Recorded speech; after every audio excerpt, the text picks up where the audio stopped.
Government, would you offer prayer, please? I will. You will please bow your head. Dear Heavenly Father, once again, dear Lord, thank you for this opportunity to come as supervisors here, dear Lord, to do the county's business. Dear Lord, be with each and every one of these supervisors and their families as they leave to do the county's business. Dear Lord, be with each and every one of these supervisors and their families as they leave here. Dear Lord, thank you for all the many blessings that Hall County has given each and every one of us that are here today. Dear Lord, thank you for the state of Mississippi, and thank you for this United States that so many freedoms, dear Lord, that we do all enjoy. Thank you for the military who they fight not only here but abroad to protect those freedoms, dear Lord, that are not free, that do have a cost. Dear Heavenly Father, thank you for all the many blessings that you've bestowed upon each and every one of us now and into the future. And all these blessings and more to come, dear Lord, thank you for each and every one of them. It's in your name we do pray. Amen. Amen. Thank you, Supervisor Montgomery, for praying for us.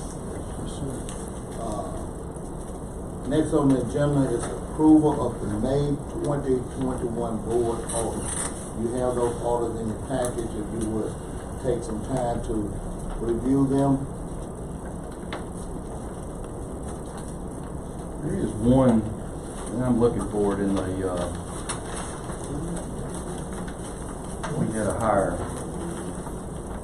Mr. Jason Williams, and I did approve that hire. I would like to change my vote to nay on that. Mine's a nay as well. After things have come to light, and I do apologize, I'm looking for it in the minutes. I would like to change my vote to a nay.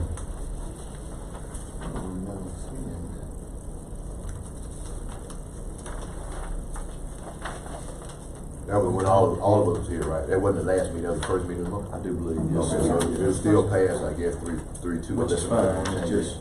Change the vote. Should be back somewhere. It should be in the back. Changes. Two nays. So that being said, just for that payroll change, I would like to make for Jason Williams a nay. Okay. I'm the same way on that. I was gonna do it when we got to the later point, but I'm fine right now for that. That's a 3-2 vote. Motion passed.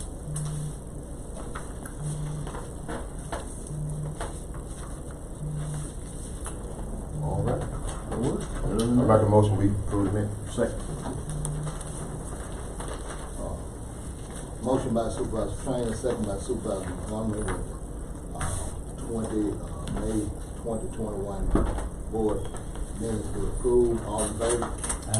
I'm gonna be a nay because I missed one of those meetings. I'm a nay. Okay, motion carries 4-1. Supervisor Miller voted nay.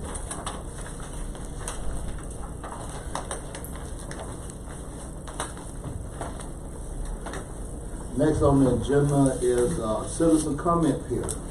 We have any citizens that's present. We want to welcome you and ask that if you have any comments, will you please come forward with those comments.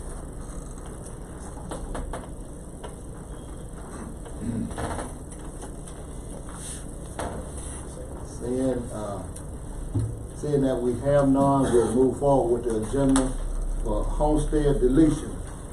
Mrs. Culion. Morning, everybody. I just have 3 homesteads to delete and to approve it. I make a motion for approval. I've seen them in the paper. Second.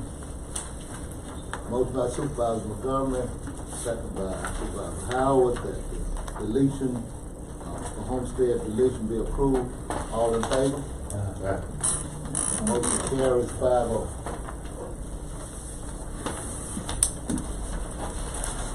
Thank you, Ms. Cuban.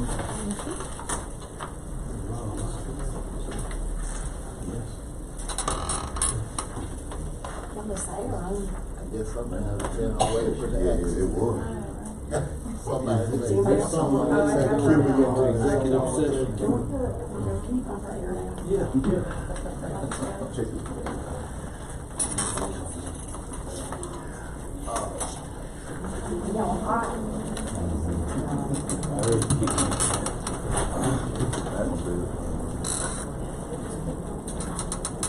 Is this something we need to go into executive session?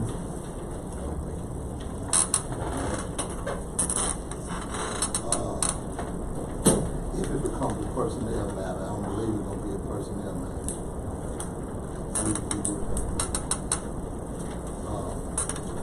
Next on the agenda is trustee update. Ottawa County Regional Medical Center. We have trustee Rogers, Attorney Cologne. Good morning. Excuse me.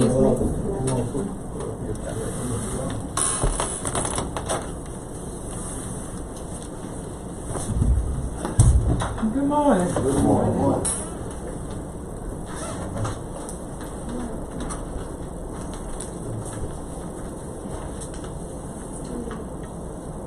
First of all, I want to thank you for allowing me the opportunity to be on your agenda today.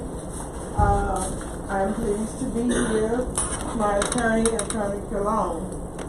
You placed your trust in me in June of 2020 by appointing me as a trustee of Ottawa County Hospital. It has been and is now a duty to take with the utmost responsibility and seriousness. As a guardian of the public funds and the fiduciary of the citizens of this county, the trustees have the authority, amongst others, to govern the hospital, establish equitable wages, pay expenses incurred by employees, devise incentives by employees, financially assist physicians, contract with third parties for goods and services. I take these responsibilities seriously. OCH is not a private entity, but a public body subsidized by public funds. The first audit I noticed during my first 5 months was the lawyer presented was an employee who stated that she represented OCH, but not the trustees, but the hospital's trustee board.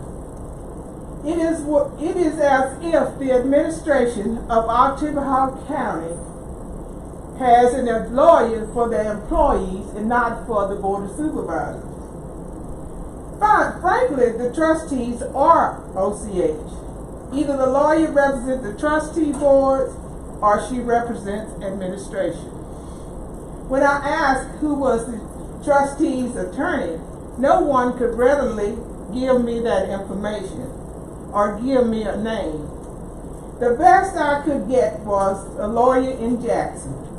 Only after I brought my attorney to the meeting, Mr. Cologne, did the Board of Trustees, a lawyer, appear at the next meeting. This was over 6 months after I joined the board. As I inquired for information, the staff seemed offended. They put me in a room, stood over me, would not let me copy anything, and when it came to salaries, they were indicated by positions and numbers. The staff made it as inconvenient as possible.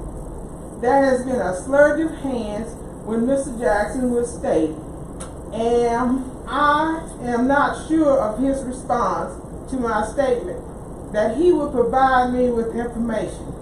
But I say to you, in all sincerity, that the most critical information he has not.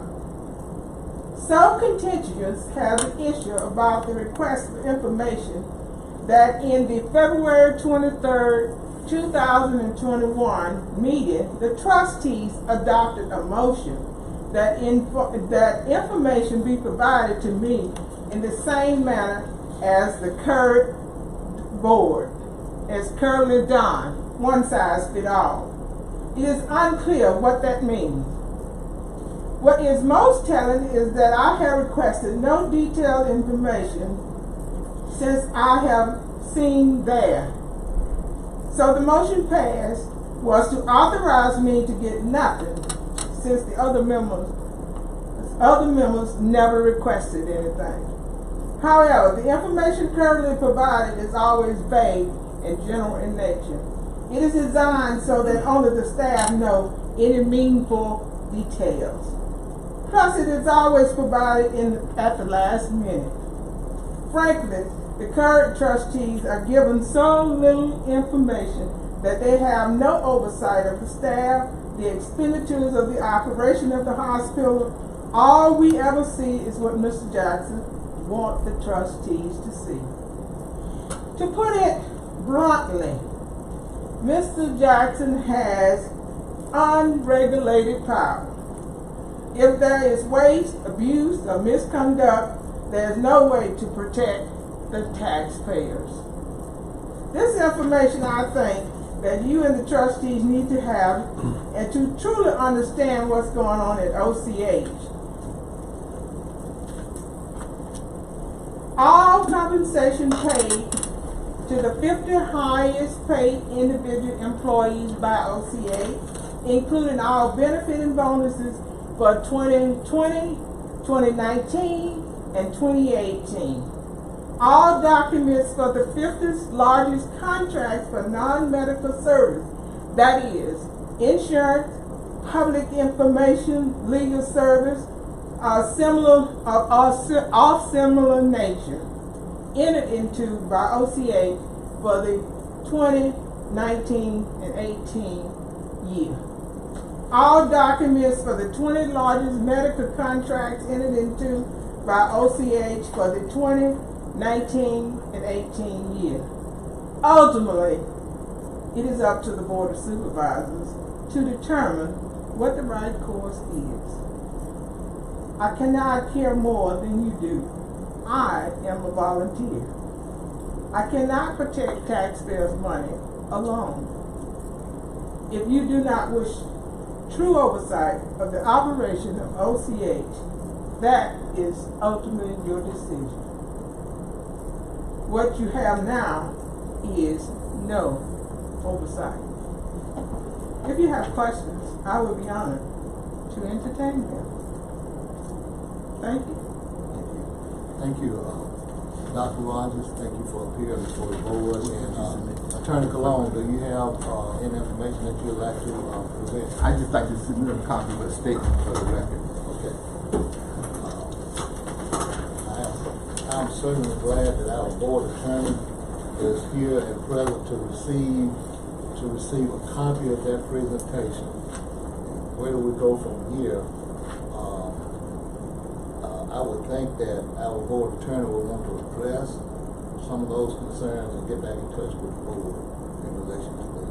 But I don't know, do we have a motion, any kind of motion in regards to presentation? I have a motion that we requested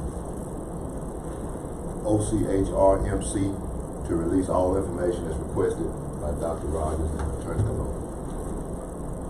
Motion by Supervisor Trainer, second by, I second that.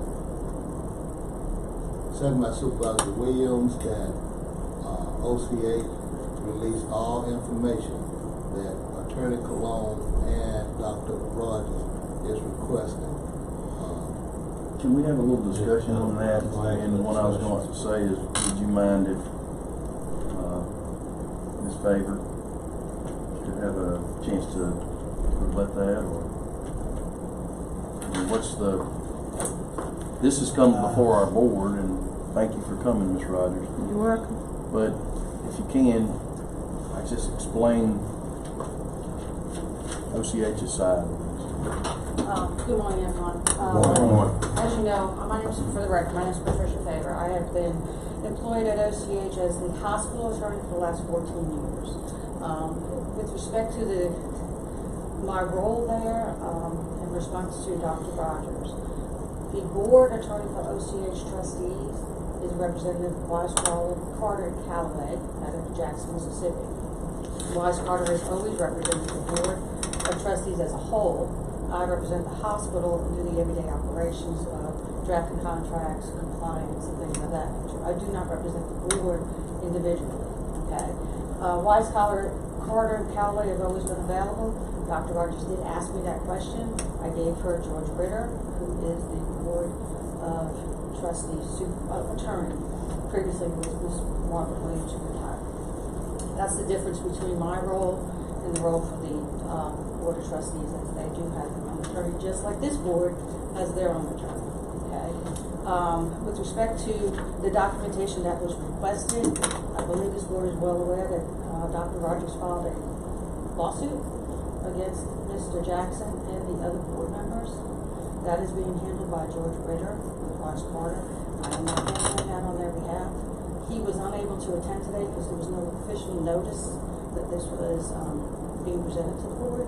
He was told about it and we confirmed it, and he did ask me just to appear and be present. So any questions about the lawsuit, which has not come up. What I can tell you is that he has responded to the lawsuit filed by Dr. Rogers. It's public records in circuit court. I can also tell you that last week, if not earlier, a letter was sent to Dr. Rogers by Mr. Jackson, providing everything that she's asked for in the lawsuit. None of this information was specifically requested prior to Mr. Cohen filing suit on her behalf. So, the 3 items that she mentioned this morning have been provided. Was the letter delivered to Dr. Rogers or no? We attempted to hand deliver it, but we were never made aware of Dr. Rogers' availability, so we mailed it by U.S. mail. So they did call Dr. My understanding was they called Dr. Rogers to tell her that they had some information available for her and that she would get back to them when she was home. Apparently that did not happen, so they missed anything. As far as the material that has been requested, the 50 largest contracts, all that information, it is confidential, it is proprietary. It will be made available to her in the administrative suite. Okay? We, as a hospital, some of our information is confidential. It is not all public record. And as such, it can't be copied. It's not taken out of the hospital. And that's the manner in which they've always provided it to the trustees. So it is available to her for her review. Anytime she's ready to schedule that meeting with Mr. Jackson. Did I answer your question? Can I respectfully give a response? Yeah, if you will, I think the primary question too is that is salary public information, private information, if it is a county hospital. Hospitals are governed differently. I'm glad that Attorney Cologne is here and he does want to respond. Yes. Something related to. First of all, the only thing that's definitely clearly private in the hospital is the patient's records. There is nothing in the statute that allows salaries, contracts entered into with third parties, or any of those documents to be secreted. Now, for some reason, the current administration has interpreted the statute in a way that I think is correct. I'm confident it's not correct. That basically keeps everything secret. You can't find out. The only person you can identify with a salary is the CEO. You don't know how. Even she cannot find it. You can't get no contracts. You do not understand what is being paid third parties for insurance, the pension funds. They do not give you the attachments. They'll give you just the standard insurance language, but you don't see the real attachment to tell you how pension funds are being allocated among the employee, whether or not everybody is getting treated in a way or there's preferential treatment. You can get nothing that tells you anything that you can really look at and know what's going on there. Dr. Rogers and I tell you how rude they are. When I came to the meeting and I was representing Dr. Rogers, they made me sit outside on the floor, right, on the floor, at age 71, while they met. They are rude, they make it uncomfortable, and they know that no volunteer is going to do that to try to oversee that hospital. It is really a dismal situation where basically I've never heard of a lawyer who represents an entity but doesn't represent the board. This board is not Tippecanoe County. You can't represent Tippecanoe County unless you represent this board. You can't represent a Tippecanoe County hospital unless you represent the board of trustees, the trustees. If she doesn't represent the trustees, then she represents Dr. Jackson only. Because you can't represent an entity, and I'm sure that under canon of ethics, without representing the governing body of that entity. Thank you. May I? Thank you. With, Yes, you may. with all due respect, Thank you, Attorney Cologne. with all due respect to Mr. Cologne, hospitals are run quite differently than a public entity. On our OCH transparency page, OCH.org, you can pull up our public records request, and it sets forth the statute of everything that is public record and what is excluded from a public hospital. As this board is well aware, public hospital were not under a public records request until approximately 4 years ago, if I remember correctly, maybe 5. Okay? And when the statute was changed, it has very set exclusions of what is a public record and what is confidential. Okay? Our public records request sets that out. It's on our transparency page for anyone to read what our policy is and what the statute allows and what the statute does not allow for public records. Obviously, contracts with physicians is confidential. Okay? We compete with Baptist, we compete with North Mississippi. There's a lot of information that is in fact confidential information prior to our contract with our vendors. Okay, if I got a public records request for a third-party contract, I have to notify the other party so that they can object prior to releasing it. So, yes, hospitals are a little bit different, and it's set forth by statute what is allowed and what is not. And that's what we're following. Mr. President, can I speak? To me, this seems to be the wrong setting now to handle this. It seems that this stage should have happened before the lawsuit. Now that a lawsuit has been filed, I don't feel comfortable now commenting or advising or instructing or directing anyone to do anything at this stage, especially now that both sides has attorneys and this is being handled in a legal realm now. I just think it's not this board's position or place at this point. I think if this stage had been brought before the board before a lawsuit was filed, then we could have some interaction and some say so. But right now it's being handled in a legal realm, so I'm not going to vote to direct the hospital to do anything. I'm going to let the attorneys handle it. Let me ask a question. Did you say that as of last week you're going to allow Dr. Rogers to see what she wants to see on salaries and stuff? You're going to allow them to come in? Is that what you just said? A letter was delivered to Dr. Rogers by Mr. Jackson, providing the information that she had requested.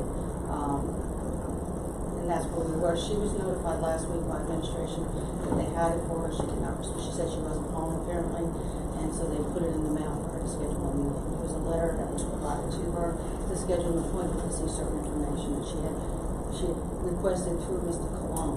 She did not request previously. Now, as far as my role, with all due respect, I'm an employee of OCH. I believe that's the distinction. As an employee for OCH, I am their chief compliance officer as an employee, and I'm also the attorney who does their contractual information. As far as representing the board, again, that is done by Wise Carter and Callaway at Johnson. And Dr. Rogers, have you seen the letter? No, I haven't. I got an email, and I told them I was out of town. I have not received anything in the mail. We did email it this morning. Well, their lawyers expressly told me that he's not gonna give us that information. Trustees, he's basically said she cannot have the information. Now, this is a sleight of hand you encounter. They'll use the word information. Yes, they do send their information. They send us stuff that's meaningless. So we're trying to we're getting very specific. We want to know who 50 high paid employees and what they get paid. We want to know who the contracts are, and we don't know what the contract terms are. Now, if they are making major contracts where spending millions of dollars, contracting for millions of dollars, and nobody is overseeing it. She's a trustee. They treat her like she's a member of the public. They said, why don't you make a freedom of, she just told her, make a freedom of information request. All due respect, that's not what I said.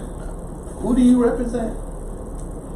Mr. Cologne, let me ask you this: is this part of your lawsuit requesting that this? Well, I told her. I'm asking you, sir. This is one of the things that we've asked for in the lawsuit. So if this is in the lawsuit, then the two attorneys is going to have to hash this out, because you're saying it should be public. She's saying it's confidential. So now that the attorneys has who. She's got a great line that I have to her right. If you do not care, how should she care? I'm fine. Why should she fund a lawsuit, devote her time as a volunteer to try to get information? If you don't really want her to do it, then tell her, and she'll let it go, because she's not going to finish paying me. Thank you, Supervisor Miller. There have been some information sent to Dr. Rogers, am I right? By mail. There was a letter sent to Dr. Rogers By mail. The process in which for her to review any of the information that she's requested. Again, it will be made available to her at the hospital. Okay, and that process is for her to view that information, but not be able to Xerox any of the information, That's or correct, copy sir. any of the information. That's correct. Do you have any problem with CCing that information to Board of Supervisors? That same letter to Board of Supervisors? The letter, sir, yes. Yeah. I will have Mr. Jackson provide a copy of the letter to this board. To this board, okay. Yes, sir. I think that would close it out, and then we can look from there as to whether or not we are moving forward or not. I think. But I want to make this finally. I make it clear to you. I've given Mrs.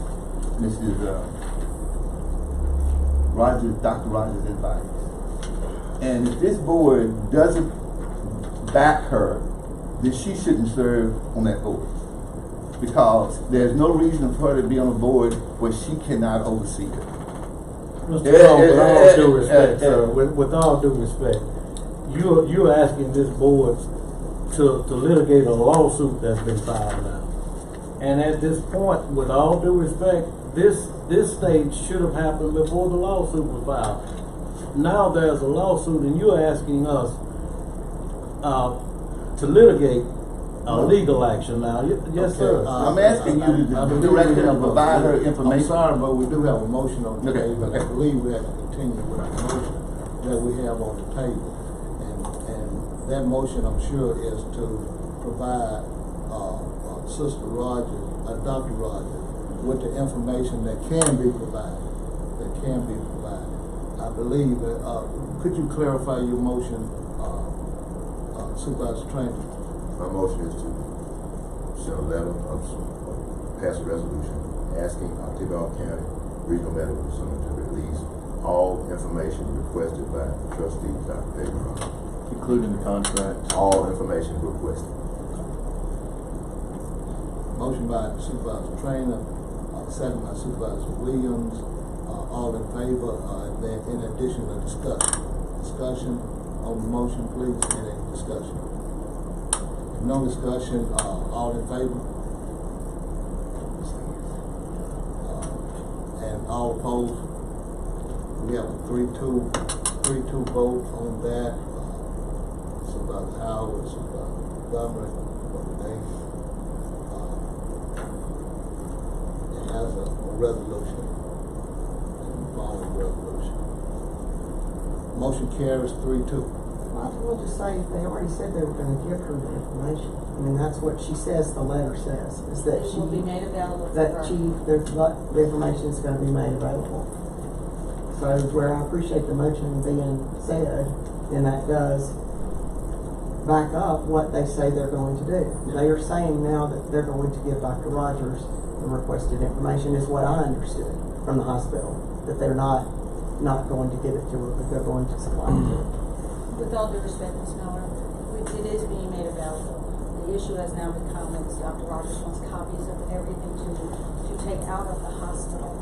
And that is where the confidentiality issues come in. Or to make copies of confidential documents to take from the hospital. Anything that she wants to review at the hospital is being made available. Yes, ma'am, I understand that. I just, in the initial thing, it just said the request of the information. I didn't see where it said copies of it, so Yeah, I appreciate y'all. That was part of their request to be able to get copies of And the have it in information. hand to, And that's my reasoning for not voting, but reviewing fine, but their request said they wanted copies of it to take, and that's the confidential part that I'm not in favor of.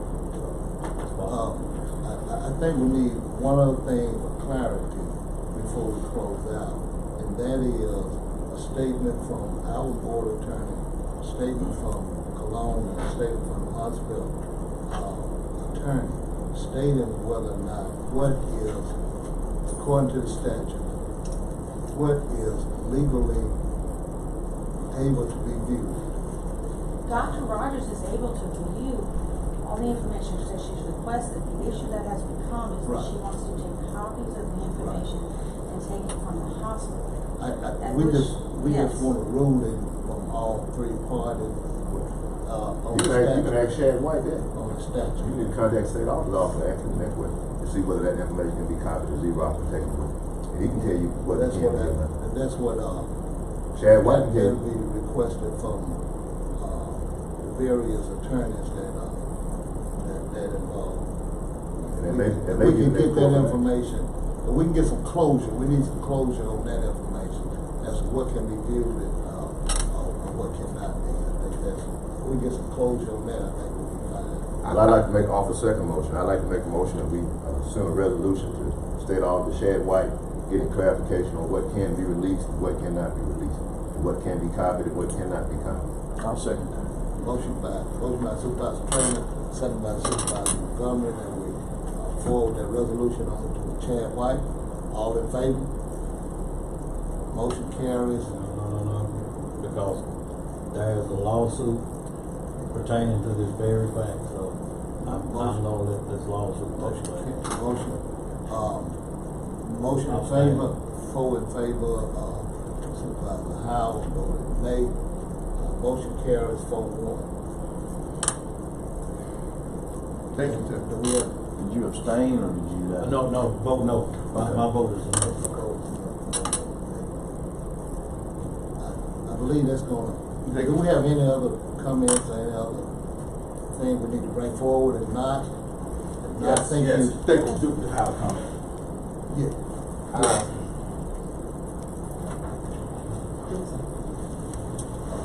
My name is Stephen Harris. I traveled up here from Jackson, Mississippi on behalf of the East Association, the Educational Association of East Ottawa County Schools.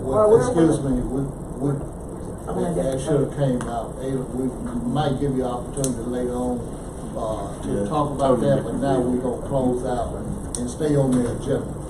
Stay on the agenda. Okay, thank you, Dr. Rogers. Thank you all very much. Thank you for coming, being with me.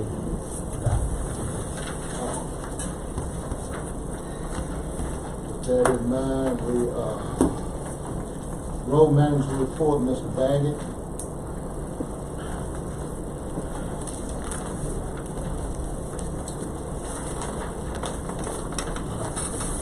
Good morning.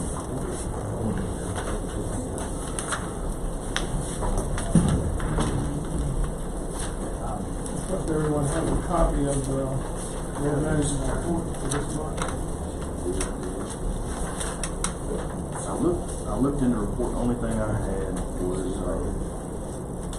Whispering Pines subdivision.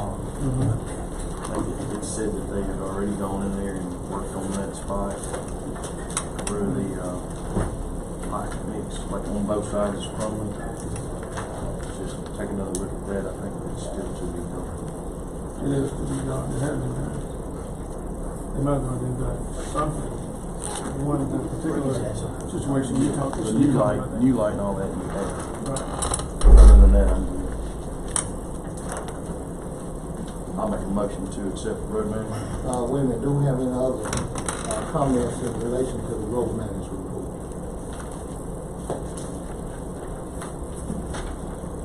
If not, without calling names, there are two individuals that will be hired as operators.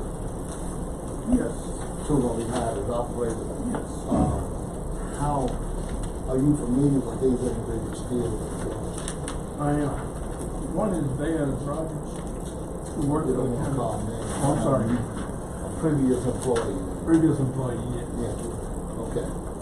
Yes. And he's a good operator. He is. I mean, the next person ain't gonna be hired.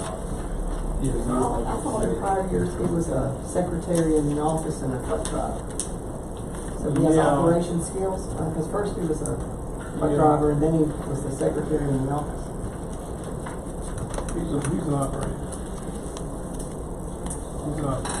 The other person that's being hired, are you familiar with his skills or ability? I am. I've known him for many years. Okay. How do you make a determination as to whether or not a person should go to one shop or another shop? It's based strictly on need. Need. Yes. And so we had an employee to leave the shop area. And so he's replacing that employee, the one that I'm sending out there. And we have two that are now, we're too short at the shop. So I had said that I was gonna take, the new employee that we hired the last time for him at A shop, which I did. And then I transferred the truck driver from A shop because they have 4 truck drivers out there. The reason they have 4 truck drivers is because the men out there are taking the initiative to become truck drivers. And so I just transferred one from A to C. When I look at this report should be, covers a whole month of activities, work activities. Yeah, with the exception just 2 or 3 days, maybe. Except for two. In most cases, this one covers the entire month. I think. Do you have oversight on these activities when they go out to do a job? Is it oversight that you go back and review those jobs to make sure they are done sufficiently and to make sure they really are complete? Every one of them? Well, yeah, every one of them. Just, you have a truck, right? I do. Yeah. Well, no. To be honest, no, I don't get to every one of them. Yeah. It's just a matter of driving down the road. Yeah, in most cases it is. Yeah. Unless I have quite a bit of other stuff going on and a project is really small. But I'll make every effort I can to visit every project that we do. And some projects are small, some projects are smaller than others. We have no way of knowing whether or not these projects they really have been completed. And if you present this, if you're not out reviewing those projects, looking at those projects that you presented this material, then we really don't have a way of knowing whether or not these projects. We're acknowledging this is what we truly, I believe we're doing. Because Yes, we are. we're acknowledging that he gave us the report. Right. Yes. We're not saying, yes, you've completed all of these, we're acknowledging that he's saying that these have been completed. It's my understanding. Well, in our acknowledgement, I think it's more than that. We acknowledge and yes, that we do believe too, that this has actually been completed. I conclude my question in regards to that. Okay, let me respond a little bit further. Some of this is routine maintenance, like grading the roads and this type thing. And I don't ride, there's not enough time for me to ride the entire county every month. What I have decided to do, and I've been thinking about this, is on Saturday mornings, get with one foreman on an alternate Saturday mornings, and ride as many roads as we can. Well, I think that would be sufficient. And that's what I believe that I was kind of alluding to, is that it should be some type of oversight. Right, I agree. I furnish as much oversight as I have time to furnish. Okay. I don't have anything else. Anyone else have anything else for Mr. Bagley? Well, wouldn't it be simpler when you issue the work order to the foreman? Don't they have to return the work order back once it's completed? The next morning. Well, if you want to add, if they all got cameras or whatever like that, you can get them to take some pictures and put it in their report. That the project has been completed. And then once they sign off on it, you got a record that they've indicated that the project was done and was complete. Well, and then you can go back and use that for reference if you have to use it. and the system's also set up where, you know, we could, after we put, you see the emails where we put in the work request. And so I believe there should be a tracking of all those requests that we put in. Well, I think we should get the response like we used to a long time ago, that they've been completed, you know, and even in that is when that documentation could be added real easy with, like you said, cell phones or cameras, or even that the projects have to be completed. I know that they're doing a book now, but the confirmation email that it's been completed does not come back to us anymore. So for me, a lot of times it's on a timeline. Somebody, you know, says, hey, and I said, well, I didn't. They call back and said, we called you 3 weeks, and, you know, I said, well, I didn't know it was or it wasn't completed.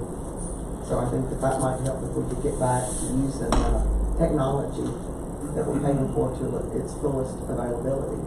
The other thing with that too is for Mr. Baggett, you know, if those foremen were taking pictures because they're signing off on this daily work request and sending that stuff in, then that way he wouldn't have to micromanage so much the oversight that he feels like he might be having to do on Saturdays, you know, if they were actually submitting pictures and it was, you know, sent back in.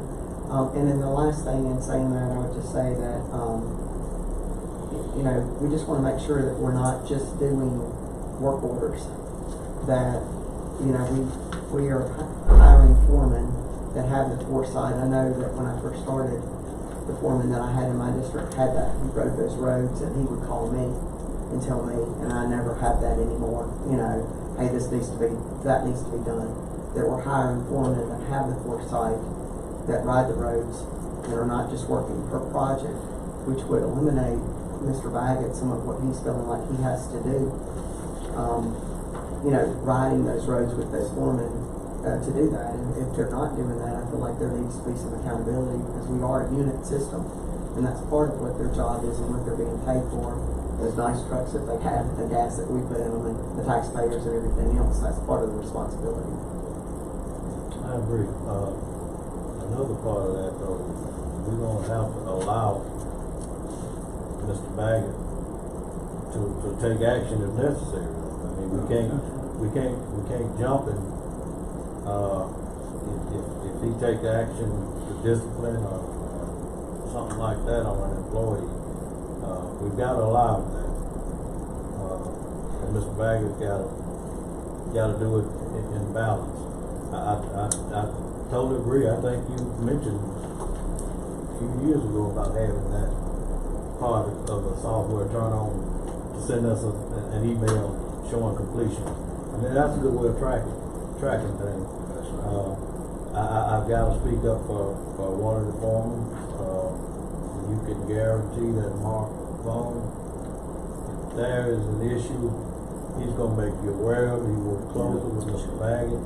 he handles, if Mark, even if he gets a request to go put in a cover, and there's 3-4 covers down the line that's stopped up, he's not gonna go stick that one cover in and leave. He's gonna make sure that it's taken care of. So, I've gotta say, Mark's home is absolutely worth every penny that he makes, for October County. I've gotta say that. The system, is it, and I didn't even notice except when Supervisor Miller mentioned it, is the system not sending out, the triggers when the job is complete? I mean, when you get your work orders back, are y'all putting them into the system showing that the work has been done? It's supposed to automatically send the trigger out showing it's complete. And so if it's not, we probably need to get Scott to come over there and check it. No, we're not putting them in right now. You're not putting in the work orders that No, they're we just, complete. we have the worksheets, and we put it in the, road management report. That's what's going back into the system. The system that we have is not a user-friendly system. I'm pretty good on computers, I'm not bragging. But I spent 6 weeks reading that entire book, going through that entire program. And the program is so broad, it covers the sheriff's department, it covers every department. And so it's really a difficult program. It's not a user-friendly program. If the road department had a standalone program, it would be much easier. Even if you enter this into the program, it's really challenging. It is a standalone program where it's only being used by the road department. I don't know about any of the other, where it's set up originally. It never was set up for any other department to use that except for the road department. Right. Now, originally they got into where you were having to go in and look at maps and stuff and do that, which was very complicated. Nobody could do that, I don't think. However, entering the work orders in the system, which y'all are doing now when they come in, to go in and show them as complete is not hard. Yeah. And then it will automatically send the check. There are so many other aspects to that program that are tethered to that part, to that road section in the program. If you go through that and look at it, I'm telling you, I was determined to learn that program. Yeah. And then I sat down, I went through that entire manual. You should just go into entering and closing out a work order. Well, I mean, okay. Yeah. Okay, I think that from this conversation, we all kind of agree in that it needs to be some type of oversight. Well, if Maybe that pictures program or doesn't maybe- work, Yeah. if that's not, because I do know when we first did it, even the general things were being put in there. And this was when we got it prior to you, like my phone was constantly dinging, which I like, because I like to be able to see what's going on. I like that. I think that's how a unit system should work, and we should be able to oversee. So, and not just the work requests were being put in there, but the daily stuff. I mean, it was constant, and then you got an email that said it was finished. So I saw all the stuff that was being done, and in every district, I got an email on that, and we've slowly gotten away from that. So if this is not a program that is user-friendly for Mr. Baggett, then we need to do something different. We need to find a system that is easier for Mr. Baggett and his employees in the office to use, so that we can go back to the old way of doing that. This is an idea, and we may not be able. This may be completely irrelevant when it's all said and done, because I don't understand how. But the Spark, we're going to have this meeting with Spark and discuss this integration of what our website's going to look like, what everything's going to look like. Now, these people are a lot smarter than. Back in, it didn't take a whole lot being smarter than me, but especially when computers are involved. But they may be able to look at this. Well, there are programs Rob set up for this. Right. Already. Well, All they we may have be to do able is, to tell us how to plug everything, and we may need to absolutely. I mean, all we have to No, do we don't is, do, we're not gonna reinvent the wheel, there's stuff out there. there's stuff, yeah. Right. And I think what he's talking about, let me come down there and We need look to at it, simplify because this. look at it, because it shouldn't be that hard. Okay, let's not, well, why not take it all the way and get a program that we can put our inventory in? I mean, every can of oil that we purchase, every chain that we If we're purchase. supposed to have an It's inventory got it in in there, there, but it's that's just complicated. just about to do. One that's user friendly, I'm telling you, is what you're Yeah. saying. That's right, one that's just simple, just a simple, worksheet-based program. Well, if you purchase a case of oil, you type it in there, you don't have to go through all of these steps with inventory, and all of these outdated, platforms and things that you have to go through. Life is not, on the computer, life is not as difficult as it used to be. The program provider. Maybe training, Yeah, that's what I'm maybe saying, bring what I'm some getting, training in. whoever provided the software should offer some type of training. They do offer it, assistance. they do. That is an outdated program. And I was gonna I mean, say it's just- software, it's because just- we've it's had just that outdated. software now for a while. May I ask this, do the foremen carry cell phones that we're paying for, the taxpayers? They don't, They do? they won't use Well, them. then if, No, they don't, no. The only one that has a cell, I have to make them use the little, they got the little flip phones that are also very much outdated, with the exception of the sign man. And I think one of the supervisors, requested that the sign man have one so they could take pictures of signs and all. The technology we're using as far as the cell phones are concerned, I think 2 foremen use them, and they're outdated as well. well, that's what I'm asking, as we look into this, if we can look in this, you know, if it was something where the cell phone, at one point, we had, I think, maybe some challenges with people with technology on phones and stuff. That was, remember before, why we didn't look at that? But if your foreman, if everything was electronic, your foreman got those work orders on there, he could hit complete, take a picture of it, and send it back, and it immediately went back to the system. Then you could truly track everything. You know, when he's talking about inventory, when he takes the inventory out, that shop says, yes, we picked up, there's 20 culverts on the lot, and we have now put in 3 today, and they click 3 on there. Then you have that perpetual inventory all the time, so you know. That's right. I think that, until we, get some clarity in terms of how do we operate the existing software, or get some new software, some good ideas have been presented about taking pictures of completed projects and forward those pictures on back. So that might work temporarily until we can do better with the software. Okay, now do we expect the foreman to use their telephone? Because see, I We're run not into to that. that point yet. We're not to that point where you're gonna go back and tell the foreman right now to, are we? All the No, we forms tell them should to take have their pictures. own. Well, don't you say they have flip phones? They don't take pictures? Well, they have, the ones that have county phones have flip phones. Except for the sign man. And we Except can for- get them updated Yeah, we phones can get them to updated. use Y'all for county Take a purposes. picture That's or not a a video. problem. We're only Right. talking about maybe about 3 more phones than most. Yeah, So some software updating, something more user friendly. Yeah. These are all, topics on the table. So let me ask you this. What are we requesting here? Are we requesting that our foremen take a picture of every single job or work order that they do and send it? I'm trying to wrap my head around. So every what day are we they fill out asking? a daily worksheet. They've got to sit down and fill out that paperwork. So to me, the time of just snapping a picture of that and showing that was complete would be much quicker than saying, even, and typing on their phone, taking a picture and saying. Snapping a picture of the work order, not the actual job. No, yeah, okay, so if we get to this point and we send them out on a job and, they take a picture of, if it's electronic, I'm talking about when we get to that point, to close that job out, they snap a picture of it and said, 1 culvert installed, whoever, however many worked, because that's what they do is they write down on each thing who worked on each project.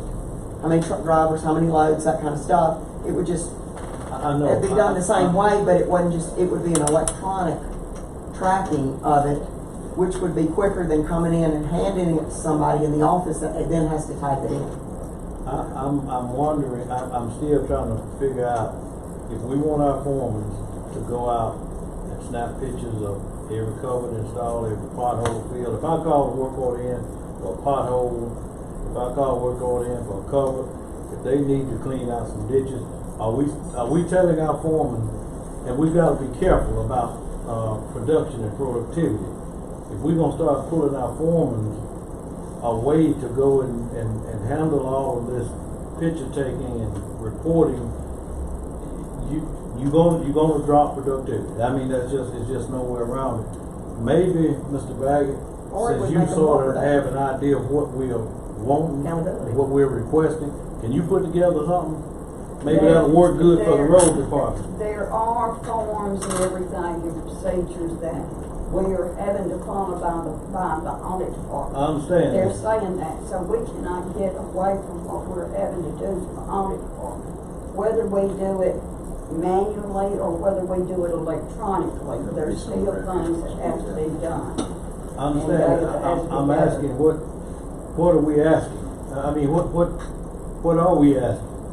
Well, I'm confused about what the picture, one way, but the picture is gonna be electronic work order, but at this point, she was just showing that the work had been done by stamping a picture of that the work had been done. I know that, but I'm asking, we want a picture of everything that's been done. Is that what we? I don't think that we're to that point until we get them funds. I mean, I will just say until we come back and we figure out what we're gonna do, I don't think we're to that point. Like she was saying, audit is already making us detail that work by handwriting. But if it was on an electronic system, we were sending out a work order, we were knowing what all of the road employees were doing in every district. Like the old system, like we were started off, we were getting those. In every district, we knew what the projects and what work orders were for that day. And then when they had been completed, they came back in. If we got back to something similar to that, but they could put the information on that fund instead of bringing that paper trail back and making that employee in the office close it out for them. That's just my thought. It would be just as quick as having to sit down and handwrite those each form. You know, they would do it quickly on their phone right there and document it. It's really not a hard thing to do because I take pictures of all the requests that I make anyway. And it's a simple thing to do if you got an iPhone. I think we need to investigate a little bit more and see. You're gonna have to investigate. It's quick and it's easy. And then too, we're talking about probably major jobs being complete. You know, if you go out and fix a pothole, you don't want to take a picture of, I took a pothole, I fixed a pothole. I'm asking, what is it that you want? But we're talking about major jobs, and most of the jobs we're talking about, they're not gonna do but one or two of those jobs a day, maybe three at the most. And those so we're jobs only talking about 3 pictures to be taken. They get oversight as well. Now, you said everything in this book. You're talking about record, it's all of the work orders that we do. I would say 8 out of every 10 work orders that we do, I look at. Okay, well, You're supposed to be signing them. I'm signing them too, yeah. Yeah, he has to sign the work orders, and that's something that you can't get away from if you can do it electronically. The road managers have to sign the work orders. I sign the work orders, I look at them, and I sign the worksheets. Look at the worksheets, I call them in every morning. Well, they call me, where are you going, what are you doing today? With all your people there, and where are you gonna be? And during the day, I try to get by where each crew is working, at least one time a day. Well, I'm glad you explained the process too. When we send a request in, that request come to you or come to the secretary, but you still have the opportunity to review that request. I'll have to sign it. Yeah, and review it and sign it. Right. The men won't do a work order unless I've signed it. Okay, anyone else have any questions or anything? That small gray rock, where are we on that? We're trying to get. While it's wet, this is a good time to spread it. All of to get it in. I'm just saying because it'll set up good when it's wet. But, Yeah. I mean, that's the biggest problem right now is whether that material doesn't come to Columbus and we go pick it up. I know. They deliver it all the way to here. Okay. And so Mr. Yarbrough, Steve Yarbrough, from Rogers Group, is trying to find truckers to truck it in. It's not gonna take a lot of them. I forget exactly how many it is. I think it's maybe 5 or 6 trucks. So you, But they've gotta go to Birmingham, not Birmingham. Muscle Shoals. Muscle Shoals? Okay. Did you talk to Mr. Burns about where they got it from? No, I talked directly Because Mr. Burns is who hauled it all to the horse barn. Right. But Mr. Youngborough hired Mr. Burns. So I'm talking to the agent that works directly with I don't know anything about that. For what? For what project? Did you buy it from Burns? Yes. Okay. Mr. Youngborough told me that Mr. Burns contacted him about the material you got from them. I got it a little backwards. But he actually purchased it from Mr. Youngborough, from Rogers Group. That's where Mr. Burns purchased it from. I don't know. I mean, we've been getting it since 2000. Yeah, I'm anxious to use it. And I've been in communication with Mr. Yarbrough, who's the agent of Rogers Group, who sells it. But they have not been able to get someone to truck it in. Okay, I'm glad you are present because I do have a 4-year road plan issue that I'd like to bring before the board. Recently, I had over $200,000 in my 4-year road plan for Octop Road.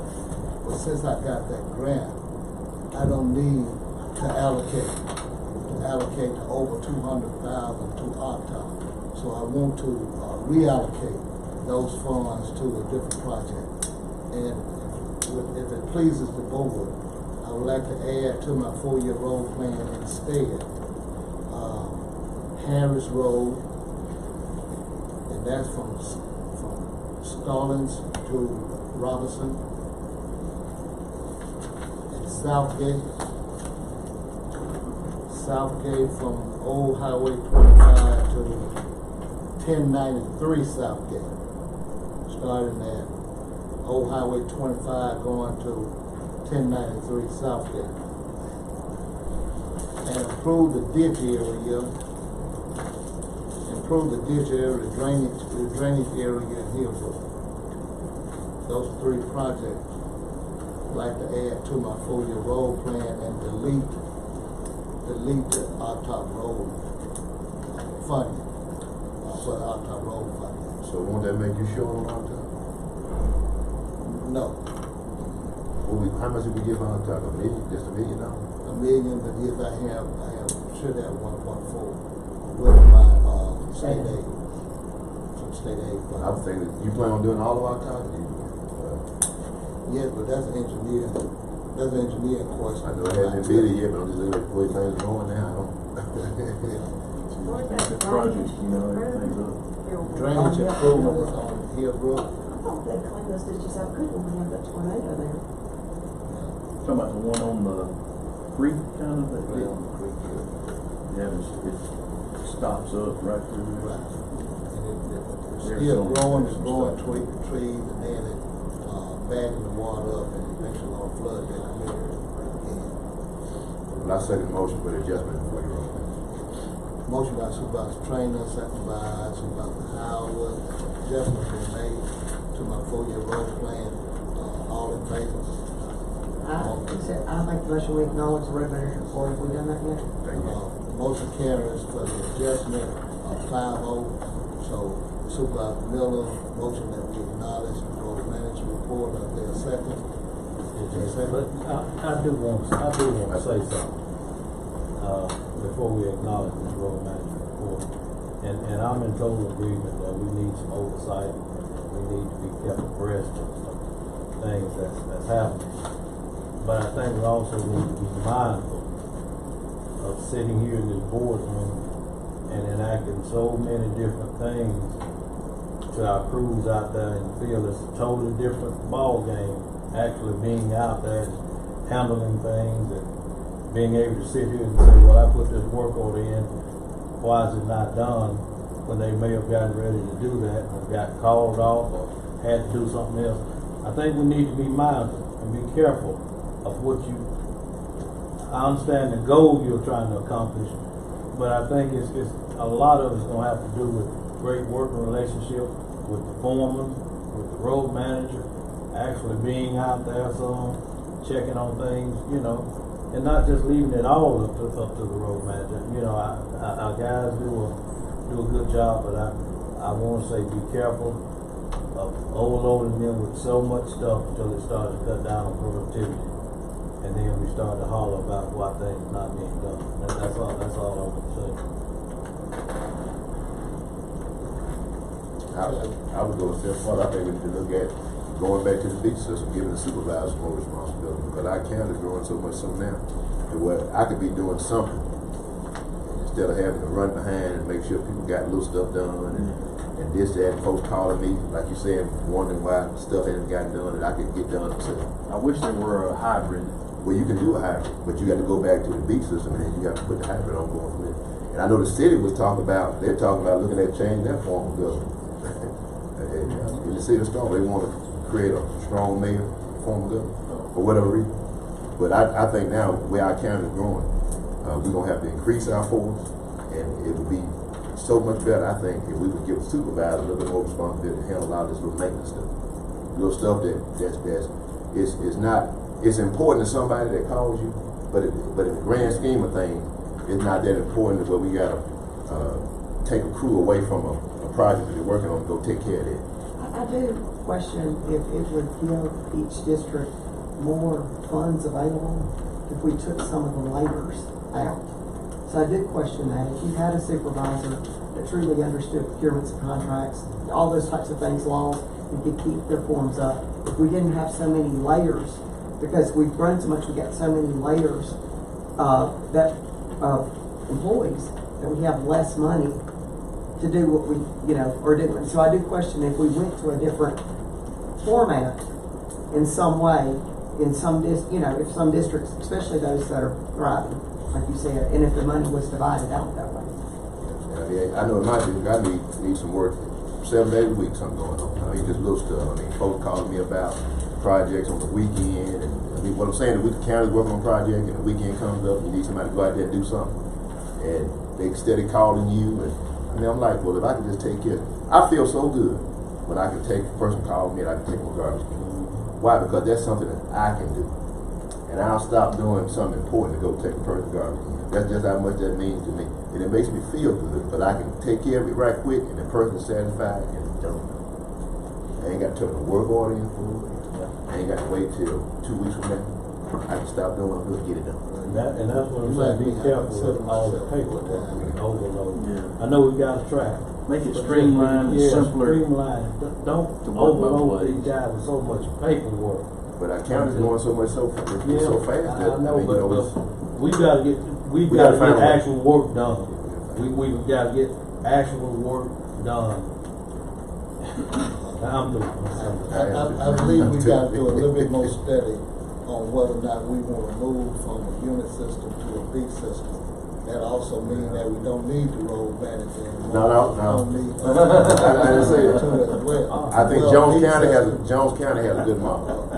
Because our county is growing so much so, I don't think we're going to have to reduce any of that. But I think that some of the little small stuff that we can handle ourselves, we won't have to put it on his shoulders. We can handle it ourselves. Give us the authority. Right. Well, now, beat system, you can get ready to get on road graders and shovels and because you can't get on everything. The big system going to dictate how you control the management of the operation and the way we do it right. I don't mind. I'm full time anyway. This is all I do is work as a supervisor. Yeah, because this particular road manager had 1 foot really getting closer to the grave, so it's not going to affect it. We all study that beat system, because now you can get ready to be out every day, assigning work, getting on the road grade. You're a road tracker. Jones County has There's a lot of work. I'm driving back home every day anyway, so I got one car in my yard. It's not so much about operating, but it's about making sure that you can get it done. That's what the constituents want you to get it done. They don't care who operates, but they want it done when they call. Well, I'm going to conclude by saying thank you, Mr. Baggett. for what you're doing, and I hope you continue to work equally as hard as you have been doing in the past. Okay. I think you got some more items. I do have some more items. Road graders. The road We don't have, we got a motion on the table to. I'm gonna second it. Acknowledge. First it is the first. So you wanna hold Oh, on? I'm sorry. No, I don't. So you wanna hold on, you wanna carry that motion? Let's go ahead and acknowledge it. This is some difference. Yeah, acknowledge it. Motion been acknowledged by Supervisor Miller. He said he did first, I know. By Supervisor, Montgomery, second by Supervisor Miller. We acknowledge the road manager report. All in favor? Motion carries 5-0. Mr. Bagley. Okay, we gotta do something about the road grader at the C shop. All the road graders have a lot of miles on them. And but the one that's assigned to C shop, we cannot keep it running. I mean, every time we, What's their major malfunction? The motor, the hydraulics, little things. just Operator. just a bunch of stuff. Hydraulics, There's many sensor, just one thing after the other. And so, She's a old gray mare now. She's had it. 12,000 miles. And so, I'm bringing that before the board because we will not be able to keep up with the work in C shop area with the grader that we currently have. We just won't be able to do it. What's your suggestion? To purchase a new grader, or get another grader. I don't know nothing else to do. Are they on state contract? You know, I make a motion that we purchase great. So We have the funds. So we need to Question, provide and I'm some. good with that. But question: can we use our COVID relief money again? Purchase equipment. Motion by Supervisor Train that we purchase a new road grader accepted by Supervisor Howard. We know about what it'll be. yes, I have these. And as far as width, blade, all these different things, We're gonna get pretty much the same thing that we have. When you take one of those and pass one. You have operator? You have operator? Oh, yeah. We got a good operator. He's been operating for some time. How many prices do you have? This is just, I just got one price from Cat now. It's just, Here it is. I'm just trying to It's find out third- what the third. grader was costing. Yeah. First page, what you did. Third Third page. question: what about the grader we've got now? Could we take it? Apparently, this is It says 65,000 trade-in on this one. Yeah, Is that a good deal in your opinion? it is in mine, and if, the representative, Can we electronic bid this? I mean, reverse auction this and see if it gets any less expensive? Anybody opposed to that? But is Or is this Cat part on of the the state deal? contract part? What they have is that other contract, it's not the same state contract, but the manufacturer contract, and the manufacturer, and they're gonna charge you on so much below sticker retail price, so much of a discount, what's it called? How long does it take to do reverse auction though? 3 weeks, Does it? yeah. But now, the reverse auction is not going to, are we gonna require them to take a trade-in? We can. And then what about the maintenance part of it? That's all, I mean, all of that's in there, you can write all that in the specs. I'm just asking if we wanna see if there's for the taxpayers, if there's a lesser bid than, well, $282,000. Well, y'all willing to send y'all graders from other areas to help keep C-Shop I've already covered? had to send bush hog. Well, and, I mean, how long have they had this one sitting on the line? I mean, so you're asking that question, but is this grader ready to go? I'm assuming it is. That's a good question. Okay, Go ahead. How long would it take to get this grader ready? We're probably looking at 6 months before this grader is ready to go.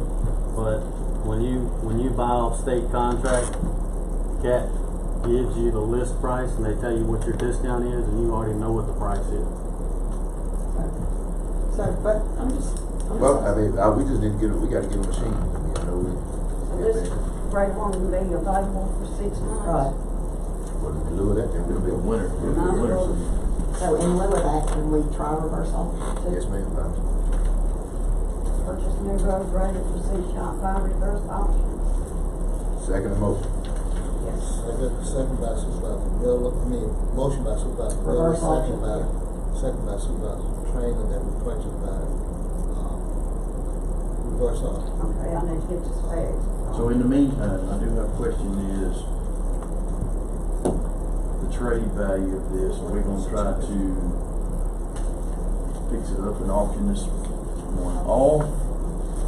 The one we have currently? Have we gotten more that way? I mean, I've found that in the past with equipment stuff is that, you know, you get more if you clean it up really good and take it to a auction than a lot of times you do at trade it. But I'm asking you. Yeah, no, we did really good on the trucks. I mean, on the trucks we sold. They were saying we got a probably 25% more than what they had. Will it run at all? Yeah, run it. I mean, a contractor could take it that doesn't use it. See, we use it on a daily basis. A contractor that only uses it maybe 3 or 4 times, maybe a week out of every month, it'll be a great deal for them. To make roads for them. Do we have 2 motions on the table right now, or 1 motion on the table? One motion. We should have. Give them one. The second one Can I does. make another comment about the state contract? If you guys, I just wanna make sure y'all know that whenever you do the reverse auction thing online, that it's 4% of the total transaction price is what they charge you to do the reverse auction. Yeah, that's what Southern Procurement charges. So, Vendors, when you go with another online auction person that does not charge that much. But we chose to go with Southern Procurement. We got 25% more for the other. Well, if we get 25% more for the equipment, it's not gonna, and you might see it in the cost savings, and we saw that when we first started trying reverse auction, that it actually saved the taxpayers dollars to do it that way. I know we have a motion on the table and a second, but do we want to pin ourselves down for reverse auction? Can the motion reflect the best possible way to make the purchase of a road grader? I don't think so. I mean, I'm with you on that, but I don't think we can. Miss Emily's back there shaking her head now. We need to have the orders say which way we're gonna go with this. We have to go out and find out. We only have 2 ways, either divide off of this, what's it called, Jay, for this sort of thing? This contract is not called state contract. It's Sourcewell, and it tells you the discount that you get off the machine. Yeah. And I wanna say it's 28%, but if you do the reverse auction, you can look at it as 24% because you're gonna have to pay that company at 4%. And so, you either go this way or you go Could we make a reverse auction. motion? And when you go reverse auction, you're gonna be looking at other manufacturers besides CAT. We need time to look into it, I believe. I think we need time to look into it. What time's of the essence because Well, he's saying 6 months, so it doesn't cost us anything to run the reverse auction. Not 1 penny to the taxpayers to do that, and we don't have to accept it. B.O.S. And I mean, but why can't we run the reverse auction for 3 weeks and see and compare? And then we'll know if we don't get what we want, we can come back and order the CAT. I mean, he's talking about 6 months out anyway. And the piece of equipment is still running like Mr. Baggett said, the piece of equipment is still running. Doctor of the road man. Doctor Road. I don't know. But anyway. Then I'm wondering whether the motion need to change as to whether or not we want to advertise through for the road grader rather than purchase. Yes, We said purchase. advertise. Advertise. Get straight. We have 2 orders. So we gotta carry the motion through, so unless someone wants to withdraw that motion I and think come up the with a reverse new auction could be a benefit to us. Like you're saying, run the reverse auction. Right. if the numbers match up or as good or better, then we could go that route. Yeah. That doesn't mean that we have to purchase that. Correct. As Supervisor Miller just said. So, do you want to carry that motion, or you want to withdraw that motion and a more clear motion? Plan on You can amend it any way you want. I think it's clear like it is, you seconded it, right? I think we're good, it's in his district. purchase. No, it's in my district, I believe. In our district. Yeah, It's okay. in the county. I do have And it's one still more. running. I got a Current. question. Well, And we yeah, but need it's it, not- we need it, that's for sure. Well, it's 6 months for the other one, so let's start today. Okay, we got a motion to purchase then, road grader, reverse auction. Advertise liberated for city shop by reverse auction. Well, that's what I thought it was advertised rather than purchased. Advertise And we to can purchase. make a motion. Advertise to purchase. Decision Okay, to that's the purchase amendment. That's the if amendment. necessary, if it's. Advertised. Advertise to purchase. All in favor? Ah. Motion carries 5-0. Can we find out at least one thing? How long it's taking, to get these graders in when they go reverse auction? Can we call and find out? They just order the reverse auction is the delivery date. They specify in when they bid on what the delivery date will be. In the meantime, this is for our road manager, with this one being down, do you feel like we can keep up with our county? Can you rent one? I don't know if we can rent one or not. Can we rent one? Probably so, yeah. Yeah. Lease one? Just I mean- demo the heck out of it, how about that? But no, I mean, on all seriousness, do you feel like we can keep up with the? No, If not, we can rent one. no. No, we can. It's gonna take 6 months anyway to get one in, And is what A you're and B. saying. Let's rent it. No. Well, I'll make the motion to rent a motor grader while we're, as needed. Well, let me ask this though, before you, so, with the money spent on renting one, could you just take it and put it on repairing the one we got? Would it be more feasible? I don't know. I'm just asking. Well, Good no. question. No, and let me tell you why. Because you have really small things going wrong, like a sensor or little things like that. If it was like a big transmission and you know it needs a transmission, that's all it needs, that's fine. But once you take it to Caterpillar and they keep it for a month or 6 weeks, and you bring it back and it's broke down again and you gotta take it back, and they've got a backlog of 2 weeks, then you constantly get further and further behind. And so it'd be a challenge to do it that way. It'd be a challenge to get it fixed.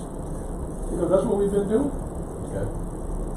Got a motion to rent, by Supervisor Miller. May I amend that motion just a little bit? Okay. Or may I have discussion before I say that? Now that we know we can lease a motor grader, can we go ahead and get the current motor grader cleaned up and go ahead and put it out for public auction, because we know we can rent one and then we're gonna purchase one. And that way we can use that money that we're selling the motor grader for to pay for the rental of the other one and towards the purchase. I think it'd be a good time to do that. Okay? And I amend that motion to that we, You good with that? Oh, I'm good. I'll second that. Motion, second by. We gotta keep Supervisor them- we gotta keep them Montgomery. running to the field. Motion by Supervisor Miller, second by Supervisor Montgomery. All in favor? Motion carries 5-0. Can I ask another question in regard to the grader? Would it be possible that whenever we bid through the reverse auction, can I also drop off a sealed bid to show you guys the difference of what it would be for capital? Certainly. Okay. Absolutely. Because whenever we bid on that site, it asks us to put that 4% on our price, and that's the reason why. Well, it's not asking you to put it on your price that you're gonna charge for that the county's gonna pay. It's just telling you that you're gonna have to pay 4% for it. Right. So, yeah, that's up to you. That's up to CAT how they handle that. Okay.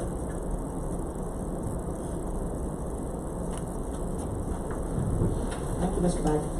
Okay, I have two other little items really. In order to get the road done, we'd like to do this summer. In the road department lease, bulldozer and a tricycle. Lease. Yeah, actually, I'd like to I'd like to lease to own both of those items really, and it's in that.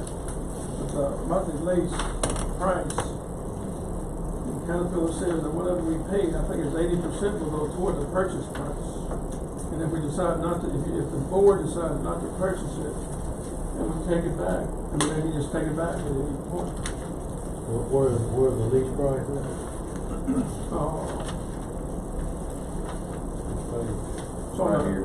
These are financial terms available, right? Yeah. Okay. Do we have funds? Do we have operators? We got right now we've got other stuff we got out there to buy, but I don't know about leasing on a short-term lease to come back in and purchase it. Are we trying to eliminate the bid process, or what we doing here? I don't know how that would work. Well, I'm not trying to do that. I'm just trying to get the machine as quickly as possible. Yeah, but we can lease them without having to end up purchasing them. Yeah, he said we could do that. Yeah. We want it for, if we get it 1 month Yeah. and decide we're gonna take it back, then just Yeah, take it back. let's just lease them, and then if the board wants to purchase some bulldozers and track hoes, then we do that also.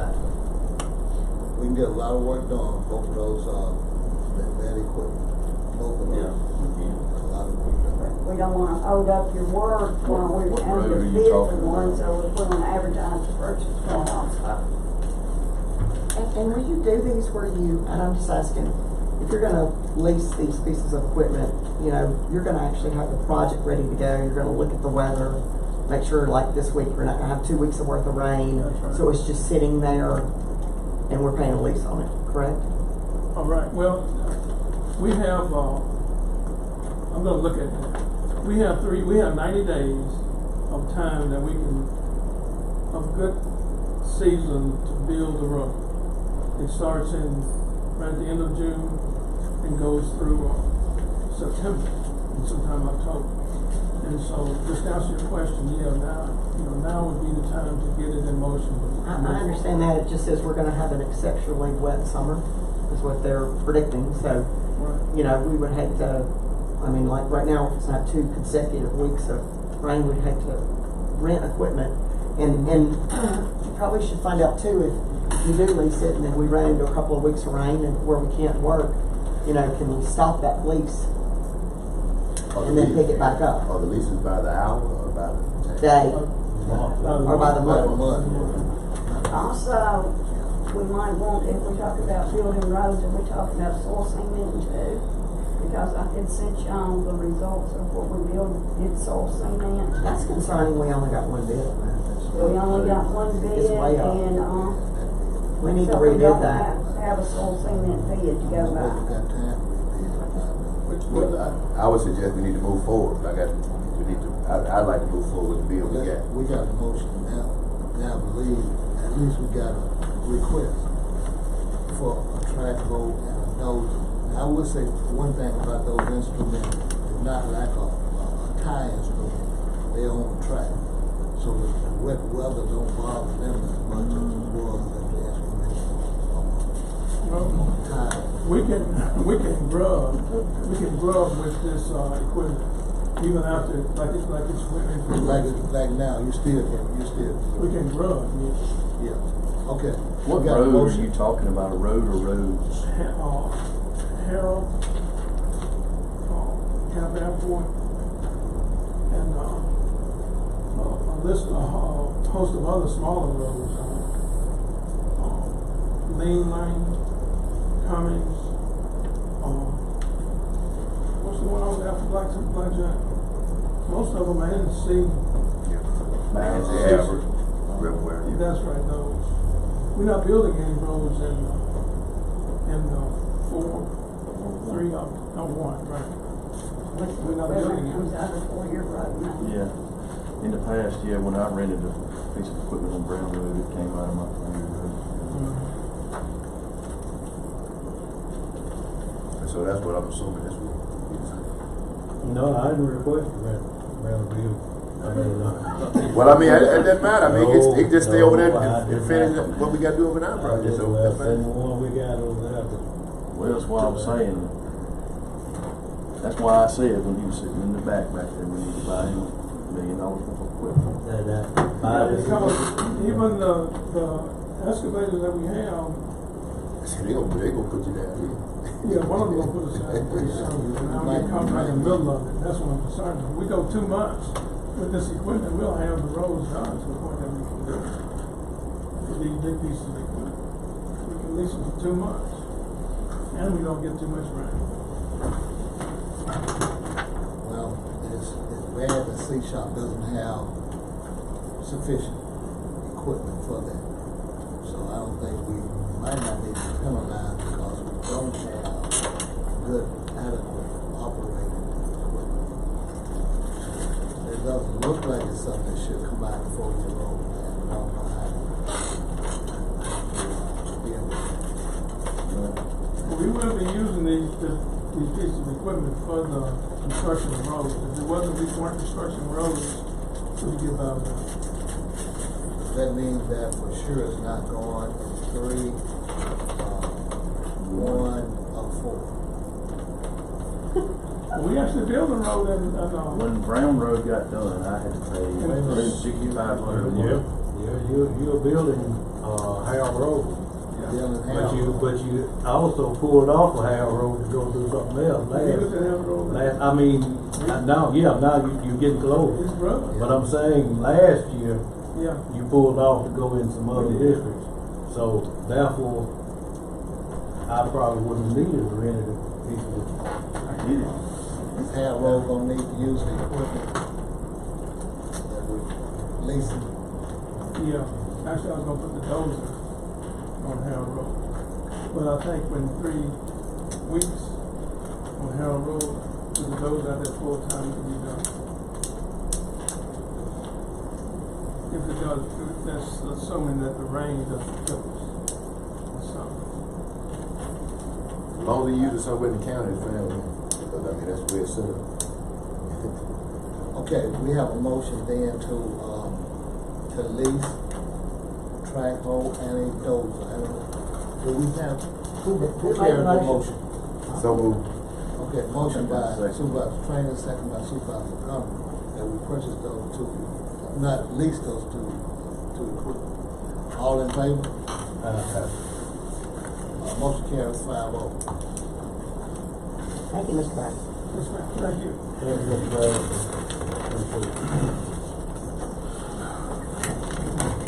Attorney Faber would like to bring us those, the letters, if that's Yes. okay. Is that Ms. okay? Williams, you requested that the hospital provide you with a copy. This is a copy of the letter that, Mr. Jackson's assistant, himself, called Dr. Rogers to tell her was available, they were gonna deliver it, but they emailed it to her in the same manner that she gets her board packet every month on the 2nd, and they also put it in writing. Thank you. All right? I like that turnaround, thank you. Thank you. Turnaround, thank you. Now, we can move forward.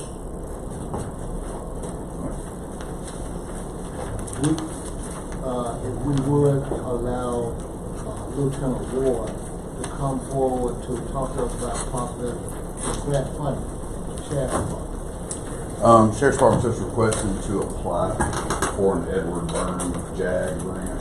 It's gonna be right at $5,000 to purchase Class A shirts and equipment bags. I know we'll allow Sheriff's Department to apply. Motion by Supervisor Howard, second by Supervisor Miller. All in favor? Thank you. Carries 5-0.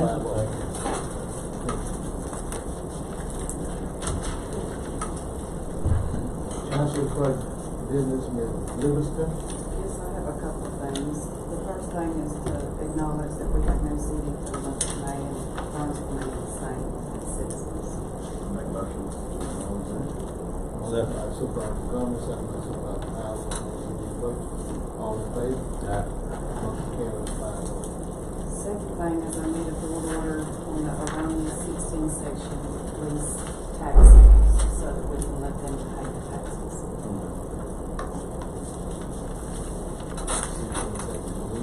Yes. I didn't, we We just got them, I never put them in the package, this is it. Just a second. We don't have a motion. Yeah, Motion by- anyway, somebody. Motion. Yeah, I do. Motion by Supervisor Howard, second by Supervisor Montgomery. All in favor? Do they have names? Do we need the names? We don't know anything. We just do a board order because it's so many. Present the list. Yeah, I'll have the list behind the board order. That's mostly for, so people limit from, No. lease and then This is 16 section taxes are not supposed to go to the landfill. And when they do, they come in my office and then the tax assessor is supposed to collect the 16 section taxes to keep it correct. Okay. I got two more things that was brought to my attention from the state audit department within DOM, and I needed to get a corrected board order. The first one is on the 2019 and 2020 tax levy. My amounts didn't match to what Ms. Garrett had in the budget, and I need to get a correction on the 2019-2020 tax levy. So moved. Second. Motion by Supervisor Train, second by Do we need to Supervisor. say the difference or the amount or what it is?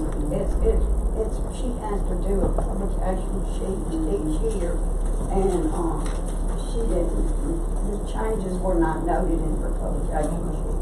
Right, and then also I'll need another board order. Questions?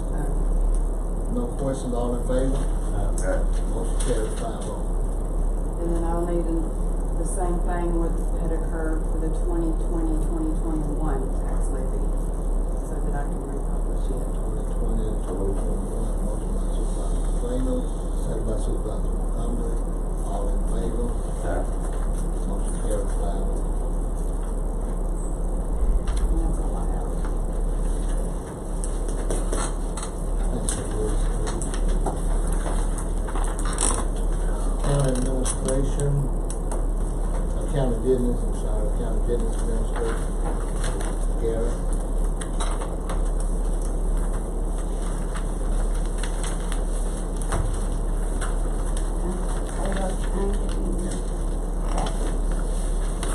So moved. Motion by Supervisor Trainer.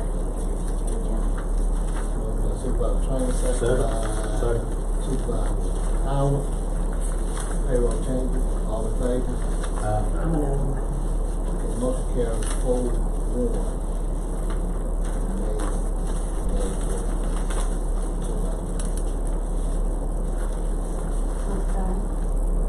Sheriff Department generator, quotes. Last year and a couple times before, when we needed a generator at the church, actually the jail down here, our generator didn't want to start. It didn't want to start up.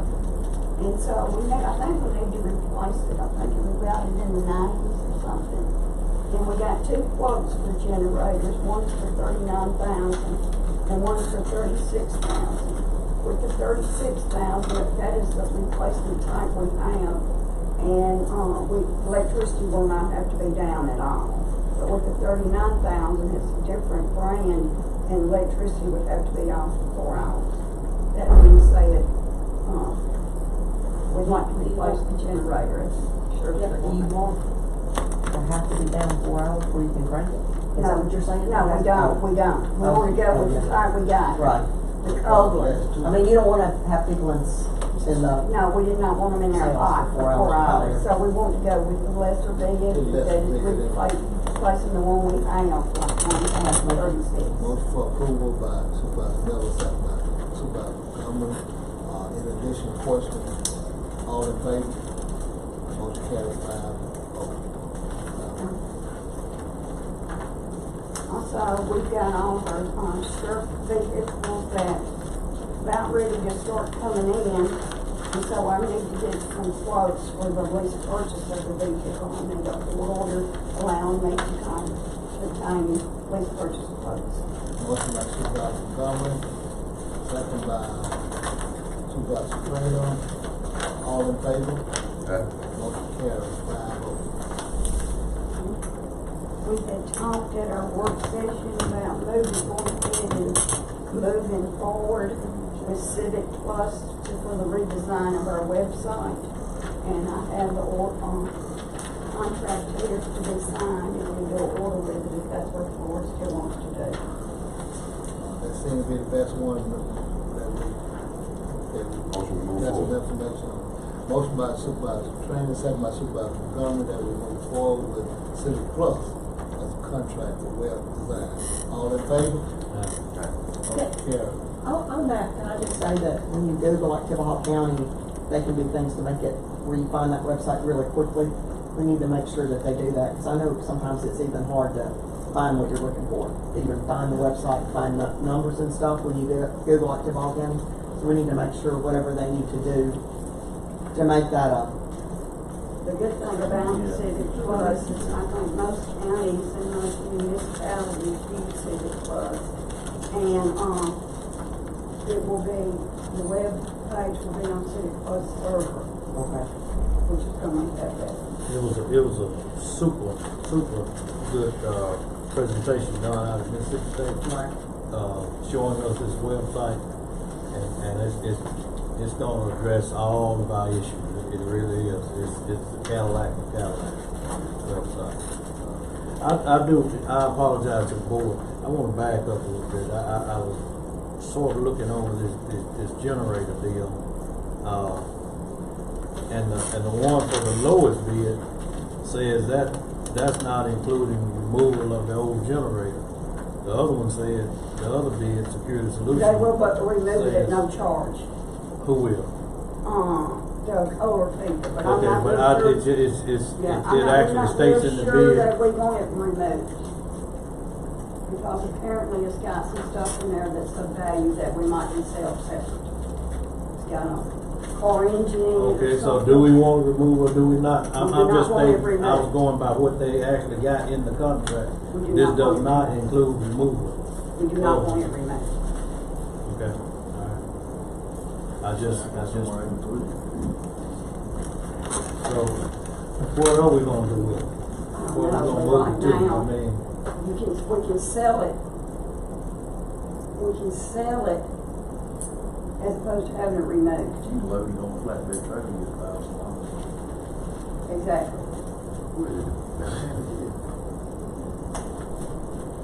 okay, I'll just, and another thing is, I was looking at Security Solutions as a local company as opposed to an out-of-town company. But anyway, I wanted to get some clarity on those points.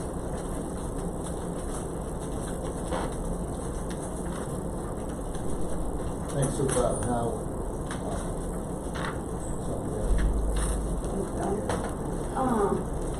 We have finished all those emergency bridge repair projects, and we had money left over in two of them, for Silver Ridge Bridge and for the Sun Creek Bridge, and money left in those two projects that we have to return to Mississippi Department of Transportation, so I need an order allowing me to return the money. Wait, and I'm fine with that. You can't offset my bridge. I understand. 21 grand over. Well, I understand, but, Mr. Pritchard had talked to them earlier about can we use that money to offset your bridge, and they said no. But before I send it back, I want you to talk with them again on that. Well, here's the thing too, is the county had to come in and connect those and those own ramps and stuff instead of bidding it out like when they did everything, and then we ended up giving the money back. So it's just a little concerning, because even like on Silver Ridge, not that we didn't do a good job, but it's just we had to go in and pay for all of that, you know. So What would y'all suggest we do? and I'm just making that point. And can you check while you checking to see if we can use that for approach railing? It can be used to install approach railings on the Approach bridge? railings on those bridges? Yeah. Yes. Because if we can use it to have railings, approach railings installed. I'm sure we could have if we'd have bid it on with approach railings. I mean, can we make an amendment? Is it too late? Yes, or- sir. Yes, sir. have to at least turn it back in now? Do we? Can we reapply for it? Let me check, I didn't expect all these questions. I so So we want to table that, we want to table that then, do we have time to table? Yeah, we have time to table it for me to ask all these questions. I got a question, one last question is, says the balance on the Longview agent is right at $4,000, $39.50. That is interest we made on those accounts, and it does not go back, it goes over into our road fund. We're not sending that back to them. Want me to send it back to them? I know, can we not supplement that $3,950 that came out of District 1 state aid money? The $3,950 I had paid $16,000, $18,000, $21,000. That's a board order, whatever y'all wanna do with the 14,000, but it does not go back to MDOT, it goes to the road fund. I would like a board order saying that the $3,950.20 go back to District 1 state aid road fund. Because He had to pull out. I had to take money out of mine because of $21,000. He did, I'll second that, Hair brush. that's fair. Motion by Supervisor Montgomery, second by Supervisor Miller, and those funds go back to, District 1. Yes. Any questions? How much was that? $3,950.20.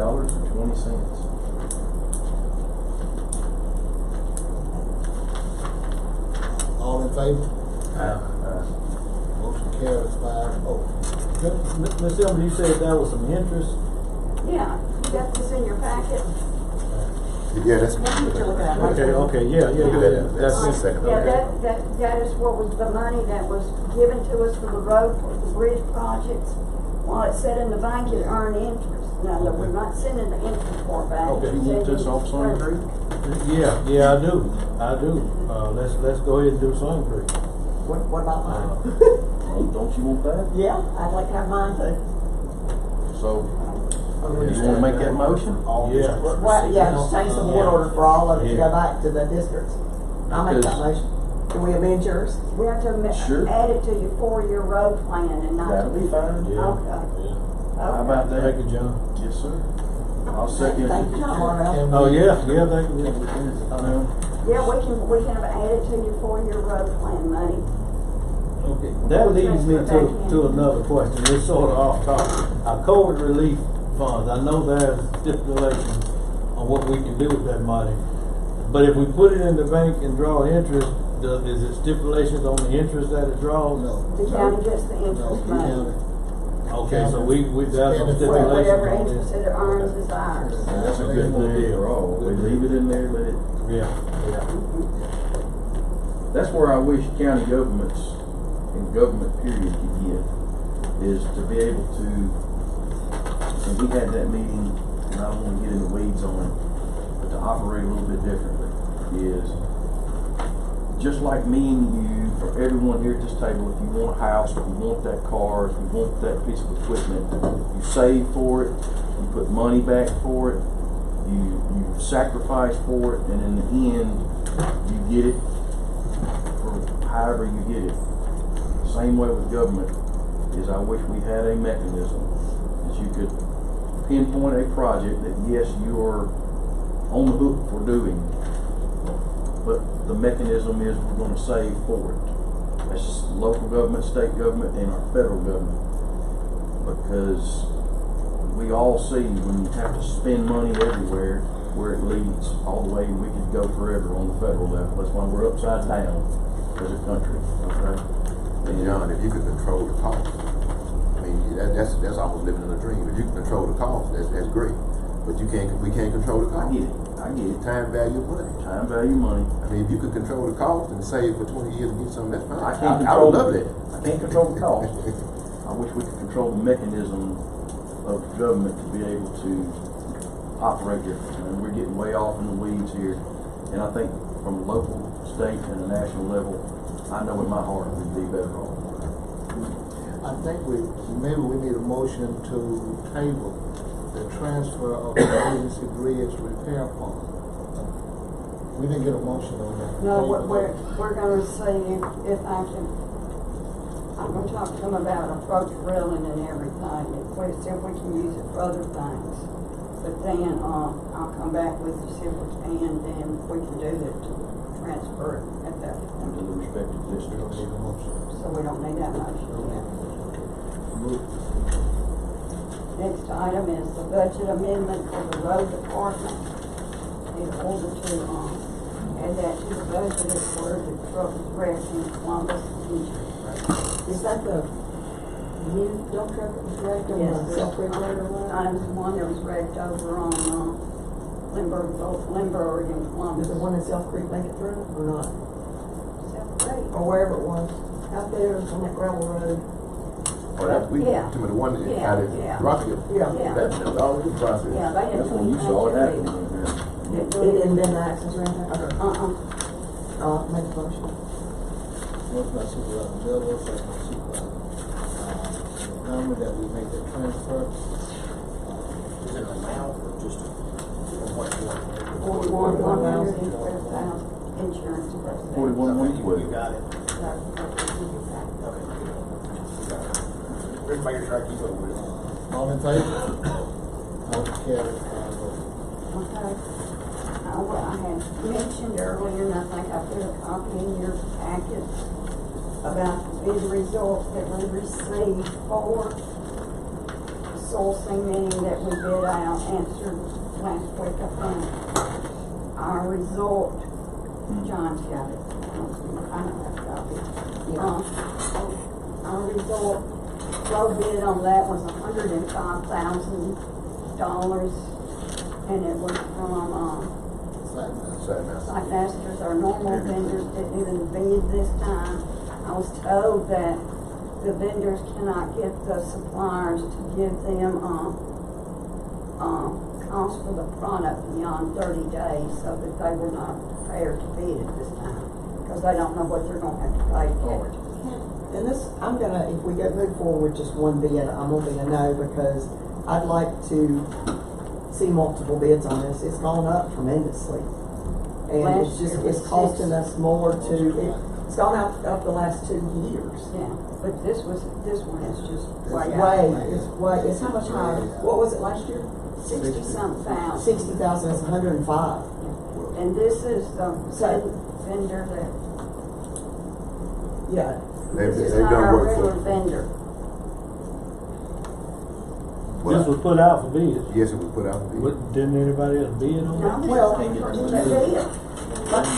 but we can always rebid, and that's just like I will mention right now, when Courthouse Road is almost ready to go, but I would rather just wait. It's a 90-day project. We know we're not gonna get it done this summer. I'd rather wait and see, hold it a little while and see what the gas prices and stuff do, and bid it a little bit later. Plus, I wanted to get Rob to look over some paperwork with me, but I really think we should try to bid it again. Things have changed even in the last, they're changing daily. And things have changed in the last little while. When was this put out for bid? We just opened the bids. It should say on there when the bid was open. When would we need this cement is what I'm asking. I need it now. Yeah. And I suggest move forward with this one. If you all wanna rebid some other ones, that's fine. But I said keep the cost and go ahead and Well, get it let done. me ask you this, can we use this one for 90 days or whatever and rebid it? I'm just It's only good 90 days. Once you accept this bid, I don't know if you can rebid it on this bid, this one's in. Can you Can you accept this bid with a limitation on it? I guess is what I'm asking. I think it's good for 180 days, and if you accept it, I don't think you can come in and rebid it, but that'll be your board attorney. I move forward, then we go ahead and do it. I got a road tore up now. And we gotta go ahead and try to get it back in. I really need some too. I follow what you're saying. If we could, but. And remember now, this comes out of your 4-year road money. Yeah, I understand. It's gonna, once you. But if you put it out for bid, then It's just 2 more weeks, yeah. But, what? That's about $100,000 Can we try it? It is $100,000 a month, just for that. Can we try? okay. So what are we gonna do? We gonna rebid it? Put it back out for bid? I would like to. Okay. I mean, just 2 weeks, and then we get a track of who all gets them. I mean, I understand you want to. It's advertising. So what happens if it comes back and it goes from 105 to 125? Or 130? Or What if 150? it comes back and it comes back at 75 instead of 65 last year instead of 105? So, I mean, take that chance. Well, what I'm saying is, whatever it comes back, if it's higher, we got to go with it.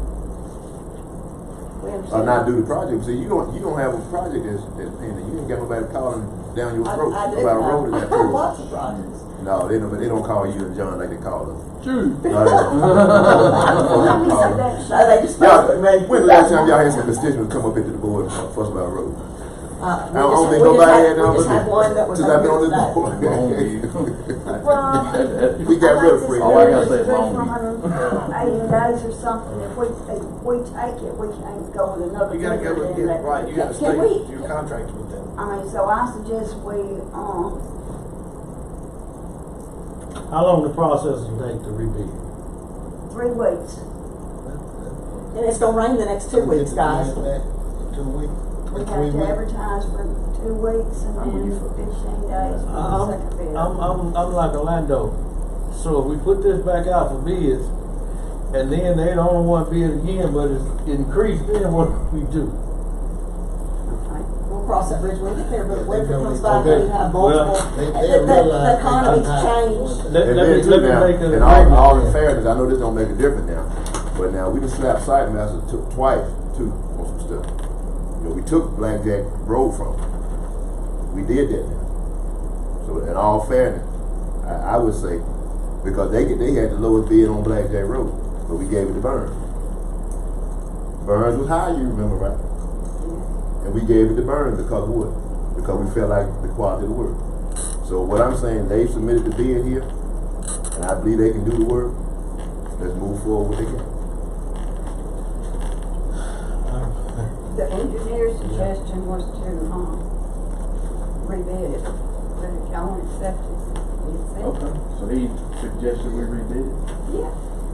All right, so if Well, I if that be the case, y'all kept me covered in increased cost. We were having a conversation. I'll have We some got for you. a motion on the table by Supervisor Trainer. Yeah. Motion by Supervisor Trainer to move forward with the existing bid. You get a second to that. I can wait Motion died with lack of second.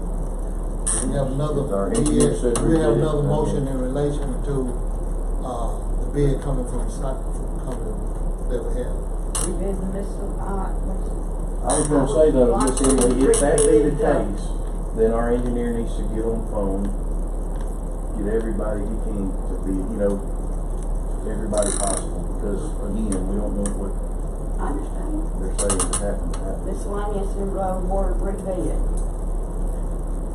We're going to, reject the current bid and rebid.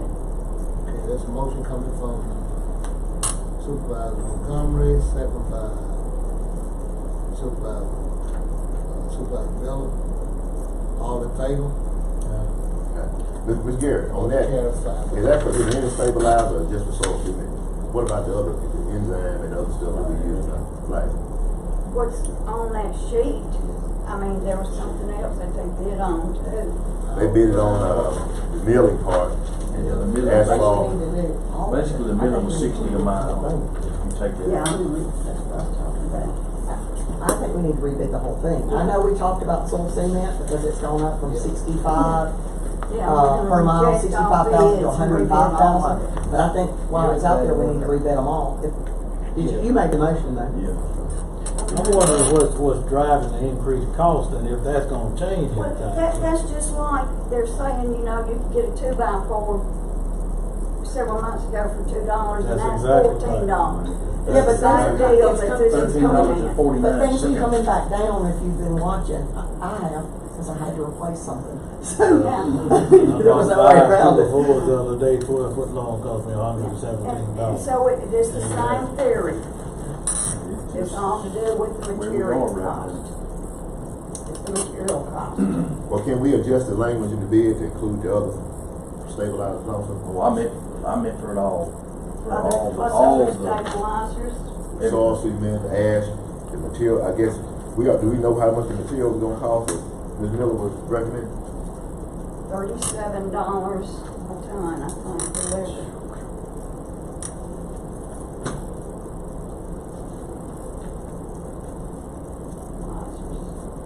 Well, I'm satisfied. I have got a request from, Central Volunteer Fire Department. They are a protection district. They were the first ones that were, allowed redistricting or formed a division back in the 90s, I guess. And they got a protection district and they want to change it to a grading district. And for them to change it, take a board order from the Board of Supervisors to change the Central Volunteer Fire Department Protection District to a grading district. I make a motion to do so. Motion by Supervisor Montgomery. I'll Make second. that change, second by Supervisor Miller. All in favor? Aye. Motion carries Hey, 5. on top of the Central Fire Department, can we, and I'll make a motion, to get somebody to cut the limbs back on the east side of that building, please? Chief Joe Fennell, there's some trees on the east side of the Central Volunteer Fire Department. Yes, he wants me to come over there with my bucket truck to do it. But it's, I can't do that for the county. It's gonna be a pretty decent little job. But those pine trees get, they get to where they'll rub on the building right there. To be quite honest, that whole one line of pine trees needs to be taken out. That way the problem will be gone forever. Otherwise, Are they our pine trees or somebody else's pine trees? I believe they're ours. And it doesn't matter, even if we just take their limbs, but they get onto the fire department, they go up over it, and then all the cones and the things get into the gutters, stop it up. And No, just, we have it's not a 16 section lease, it's a school lease on that building.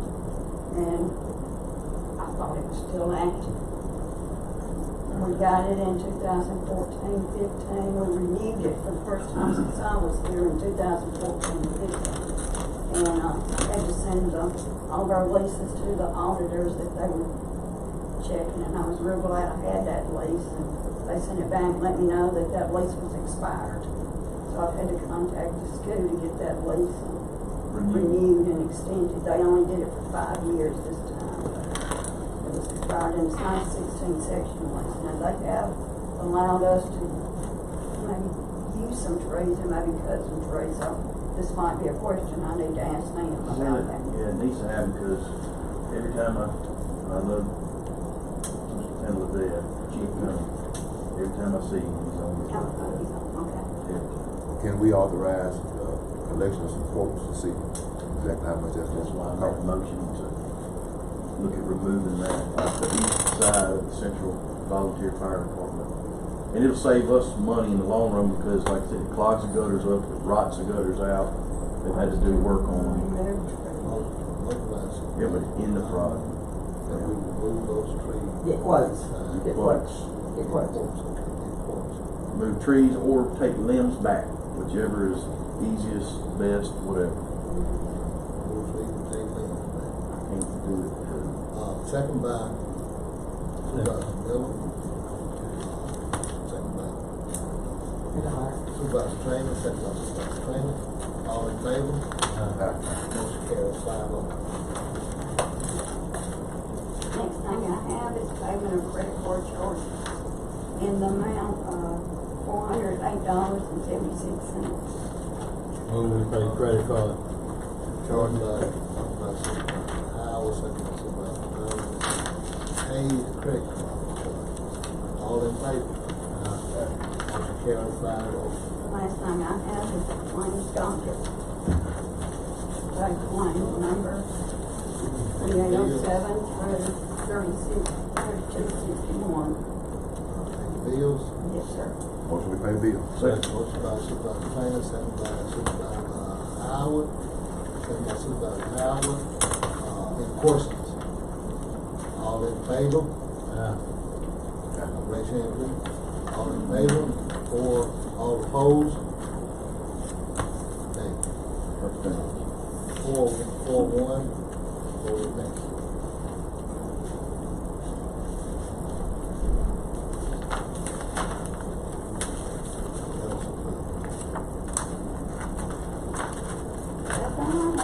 One other thing, before I forget, while I got fire stations and whatnot's on my mind, there's on Longview Road, or I guess then all that would be Courthouse Road.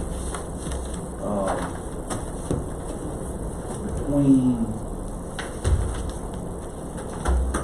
you keep on going on Longview Road, you know where the fire tower or the Tank is. The tank. There's just some small trees and whatnot's under that tank right there. Can we send one of our county? Well, I think, is that Between all 25 and E25? Yes. Yeah, okay, but they just put a culvert in there, it's all gone now, have you seen it? Well, but there's some little trees and whatnot's growing. Under that water tank. Could we send a guy there to put it underneath there? Need to be out there, probably on county right away, real close anyway. I mean, that'd be my motion to task someone to find out what we can do to clear back, spray after we do all that, keep it healed. Where at? There's a water tank right there between old 25 and new 25 on Longview Road. Okay, there, the volunteer fire department water tank that's Yes. on what's her name's property? Yes, and they fixed the culvert and made it wider, but he's asking to clear the trees underneath the tank because it's growing up right there. Okay. So I don't know who can do that because it's a volunteer fire department tank, but it does sit on this Carlisle's property. So task somebody, find out what we can do, county worker, Volunteer fire somebody. department can go out there and cut it. Volunteer firemen can go out there and cut it. Say that again, John, I'm just making sure my head's. All right, so there's that and stuff. You know, Lisa, The volunteer firemen have a fire fuel tank right there on, I guess that's part of Longview Road, but it's between it's between the new highway and the old highway in that paved section right there. And Is it on public right away there? well, it's off the right of way. It was a lease. It's kind of convoluted. if it's a lease, if we've got at least we can, if we just put it there without permission. It's a lease, and A written lease. yeah, to my knowledge, yes, It's a ma'am. written lease, we can. And there's small trees growing up underneath there, and you know the volunteer firemen, you know, just like earlier we heard, they're volunteers.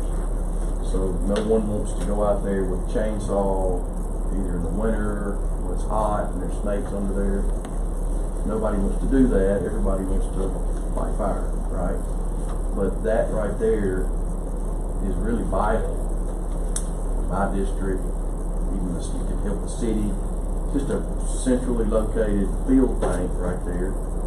Well, there's stuff growing up underneath it and around it. Really, it needs to be cut back, maintained.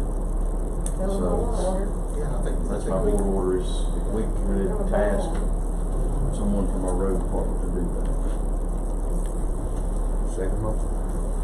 Motion by Supervisor Montgomery, second by Supervisor Trainer, that we clear trees of the water tank between Highway 25, old Highway 25 and new Highway 25.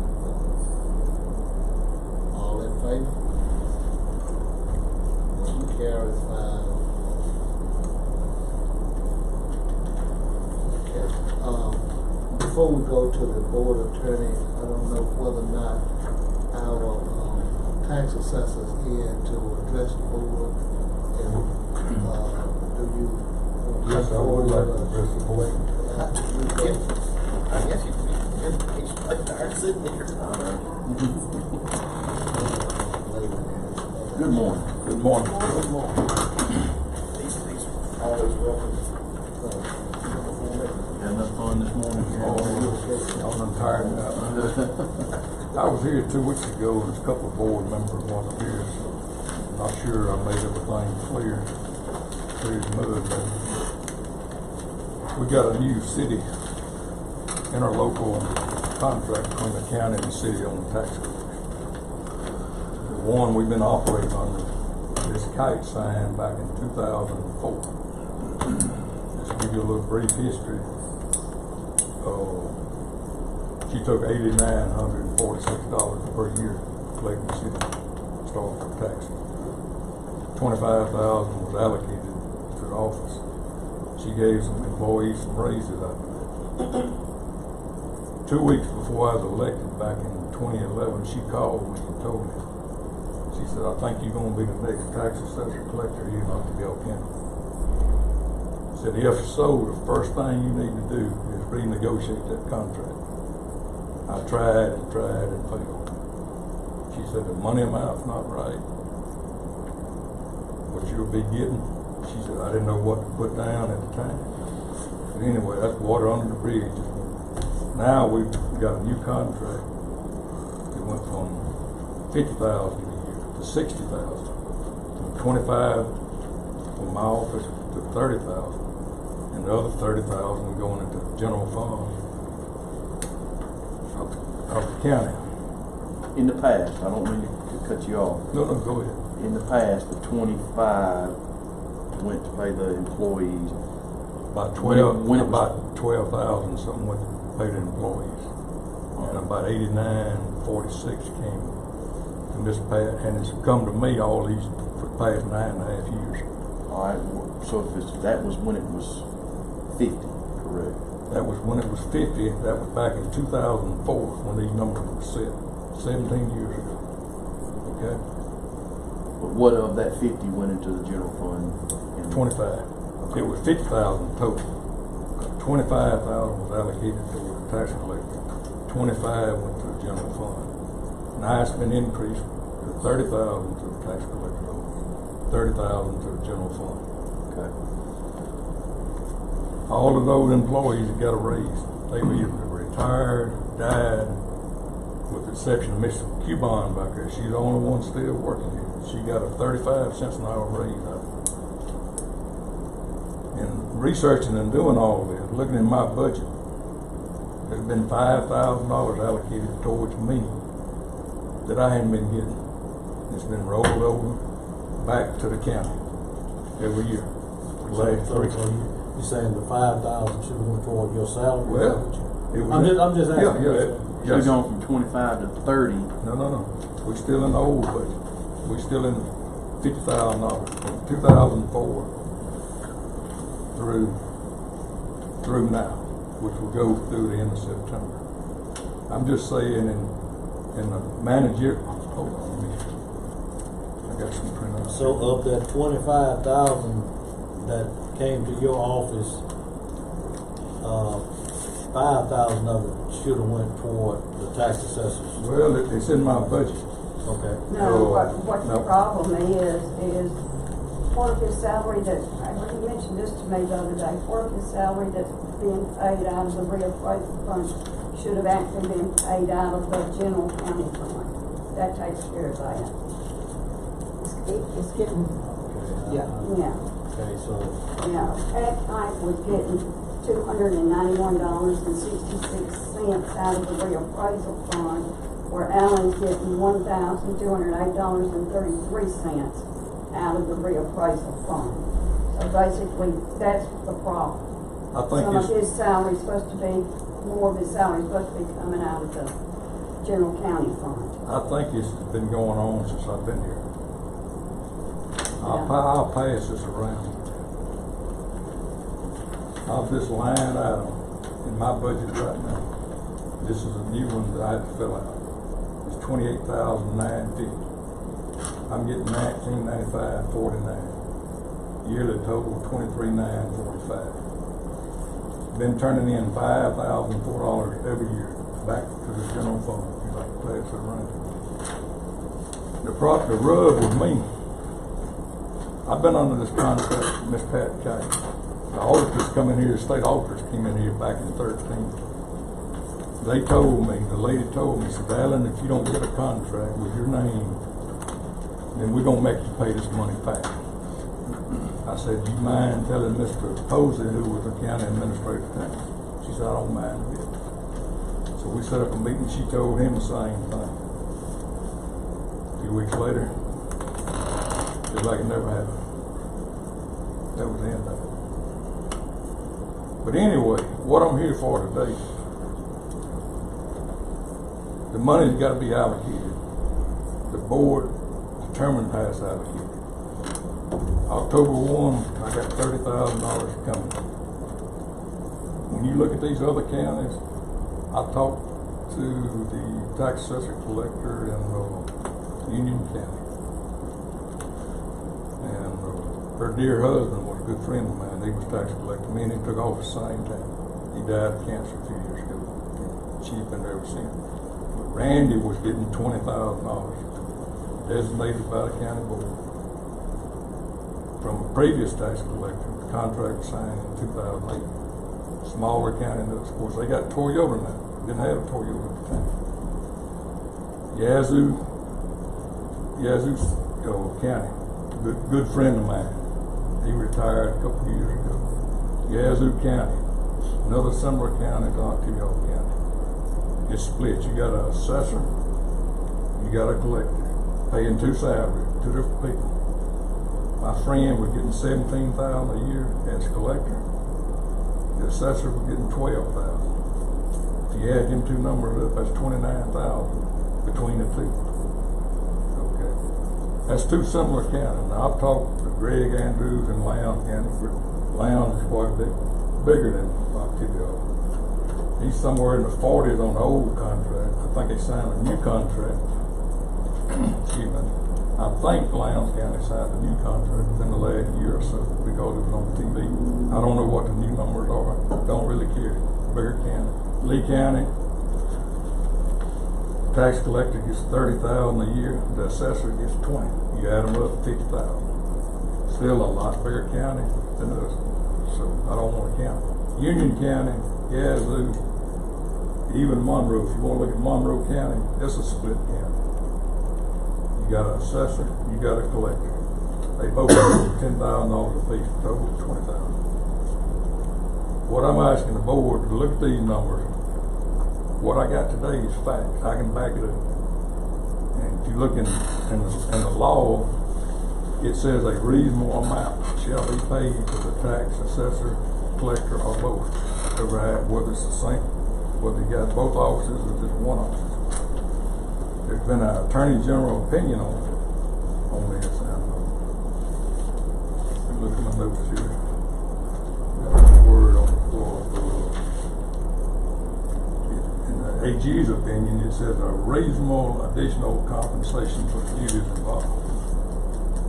So what I'm here for today is I want to ask you a question, any question you have. But for the last 9.5 years, I've tried to get this thing changed and been able to. Thanks to Rob and all doing the legwork, I think he finally got it changed. And I did talk to the mayor briefly. She called a few months ago. And briefly what I was told, they were going to take it back. And I said, that's fine with me. But anyway, they didn't take it back. I didn't think it would. That's the problem.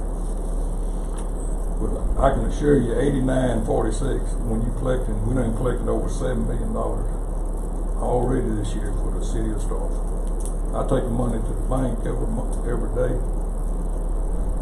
I sign off on a settlement check, and if something's missing, who you think the state auditor is going to look at? They going to look at my clerk, or they going to look at me? I'm just telling you that number is not right. It ain't been right. I've tried to get it changed. I haven't been able to get it changed. So the amount to you, this is a confusing thing. It really I'm is. probably making it confusing. Not saying. There's really, I mean, you've made it clearer for me today than I even understood. I think I muddied it up other night. I'm trying to clear it up tonight. You actually got me more clear today than I was. What we're dealing with the issue with the city, that's between us, and it's a contract. What comes from here to the tax assessor, he's not getting paid due, basically. He's basically not based on these other counties, what they're getting. So your ask today is a bigger portion? I'm thinking a fair amount would be 24 to 25,000 a year for collecting city and star. I think that's a fair amount. You look at 2 counties you look at right now, and you can look at any of them you want to. And like I said the other night, pick your 5 counties, add them up to 5 miles, doesn't matter to me. If they somewhere counties, I'm good with it. But I know for a fact Union County is 20,000, Yazoo is 29. That's 49. To you, or your office? No, yeah, to my office, that's what they're getting. Yazoo's getting 29, Union County getting 20. We're getting 30. That's 49,000, divided by 2, that's 24,500. I think 24,000 is a reasonable amount. The board is the one gonna make the determination. If you look on the section 25.33, the board make it decide on, you know. So help me understand, because I'm just gonna be honest with you. I'm sort of getting the gist of what you're asking. But back in 2004, Tiburon County was getting 50,000, right? Yes, What sir. Pat said. 50,000. Now we're getting 60,000, which is 10,000 more. That's correct. Yes, sir. And of that 60,000, you are saying that based on what your research and the numbers, that there should be about 49,000 of the 60,000 coming to your office? No, sir, that's not what I'm saying. Okay, see, I'm confused. That's 30,000, that's 30,000 what the contract that was signed by the city. 30,000 go to the general fund, 30,000 go to That's your correct. office. Yes, sir. I'm saying of that, the salary of whoever the tax collector is, I think a reasonable and fair amount, which the law, is what the law says, would be around 24,000. Okay, so now Of the 30,000. Of the 30,000, you're saying that when you say it comes to the tax assessor, you're not talking about come to the tax assessor's office. You're saying come to the tax assessor. Tax The assessor 24,000. That's right. Okay. Yes, sir. Okay. I got you. So your ask is 24, you said 24.5? I'm thinking 24,000 would be a fair amount. 24,000 even. Alright, so 24 plus the 30 you're already getting for your office of the 60. One comes out of the general Yeah, fund. it is. But I follow what he's saying. Now. So the other 6,000, would it go toward pay employee? Well, in the past, I don't know where it's been because I don't have on my list, I don't have anything that's showing the detail. Where that remained to where? Yeah, I mean, I don't. It didn't go for employee pay increase? Well, I mean, I don't know. I mean, I don't have anything to see. But what I'm saying, on my line item that I passed around, after getting my notes and everything on here, after getting my notes and all here, on the collector side, one of my line items that I think I passed around, there was $5,004 in there that's allocated in the fund I received that I hadn't been receiving. And Emily called me late Friday and she said that maybe an arrow should have been coming from somewhere else. Yeah. I mean, this is money that's been in my budget year after year after year that I hadn't been getting, that's been rolling back to the general fund. It's been consumed in the general fund. Because he was getting more paid out of another fund than what he should have been. What he's been paid out of reappraisal should have been paid out of the general fund. So you're saying he's been getting the money, but it just hadn't been coming from where it should have been? It wasn't his salary. But it wasn't here. It's the Part of it. instead of part of his salary that's been coming out. We have been taking $15,000 of his salary annually out of reappraisal fund, but it should have been coming out of the general fund, is what I'm saying. Only $3,500 should have been coming out of reappraisal. So there's about $12,500 that's been coming out of reappraisal that should have been paid out of the general fund, that I need to make a correction for. And I get what you're saying, but I guess what Mr. Morgan is also saying is, based on some other counties, they have assessor and a collector. A lot of counties are split. A yes. split. You're doing both of I'm them. doing You're a both. tax assessor and collector. Some counties, depending on which county. Right. And based on, I guess, are you saying, I know you saying he's been being paid, but are you saying you should have been being paid more? What I'm saying, I'm not worried about it. Right, but I you're was just saying bringing going it up forward. from October, this coming October, I think it should be a reasonable amount. Okay, so From October an increase based on. Based on my research, it should be around 26,000. I'm not Okay, worried. I mean, I came across this and trying to get my notes and figures and all that. It looks like. He's saying that we're paying him $8,946 for collecting the city taxes. When you add the retirement and social security on that, we're actually paying him $10,592 to collect the city taxes. And that's the old figure, so right now. And so he wants us to increase it to where we're paying him instead of the $10,592. He wants $24,000. That would Like the city be the city of Starkville paying that. No, it would be the county paying. Well, I mean, the check's coming from the city. The county paying it because we're already dumping all this money in your budget anyway. So it'll be the county paying it. That will leave $6,000 in the general fund as a result of that reduction. The general fund, Mr. Williams, is already getting 30,000. I understand. Okay. I understand. Out of that 30,000. That would leave 6,000. That would leave 6,000. In the tax collector. So look like the contract then apparently gonna have to be increased if we want additional funds going into the general. Because basically the increase in the tax contract is gonna cost the county more money. Let me try to help out here. The reality is, the contract that we have with the city, he's not asking for more than what it is.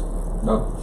It's just a different, he's wanting more, instead of the 30 going back to the general, he's wanting some of that. Well, keep something in mind, y'all. The whole point of that money that the city of Starkville pays, and there may be people that disagree with this, but the whole point of that money is to do this job. Right, correct. That it's not to go into the general fund and just us have extra money. No. It's to go do this job, correct? I mean, that's a fair assessment. And some of the counties gets more, That's less not than quite half. right. That's not quite it. Gets less than half. Well, all right.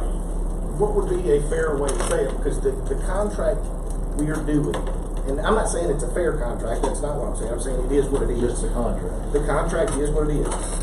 He's getting paid. Well, after we get the new contract done, he'll get paid $30,000 into his general fund. The other fund, not his general fund, but into the tax assessor's fund. $30,000 now will go into the general fund.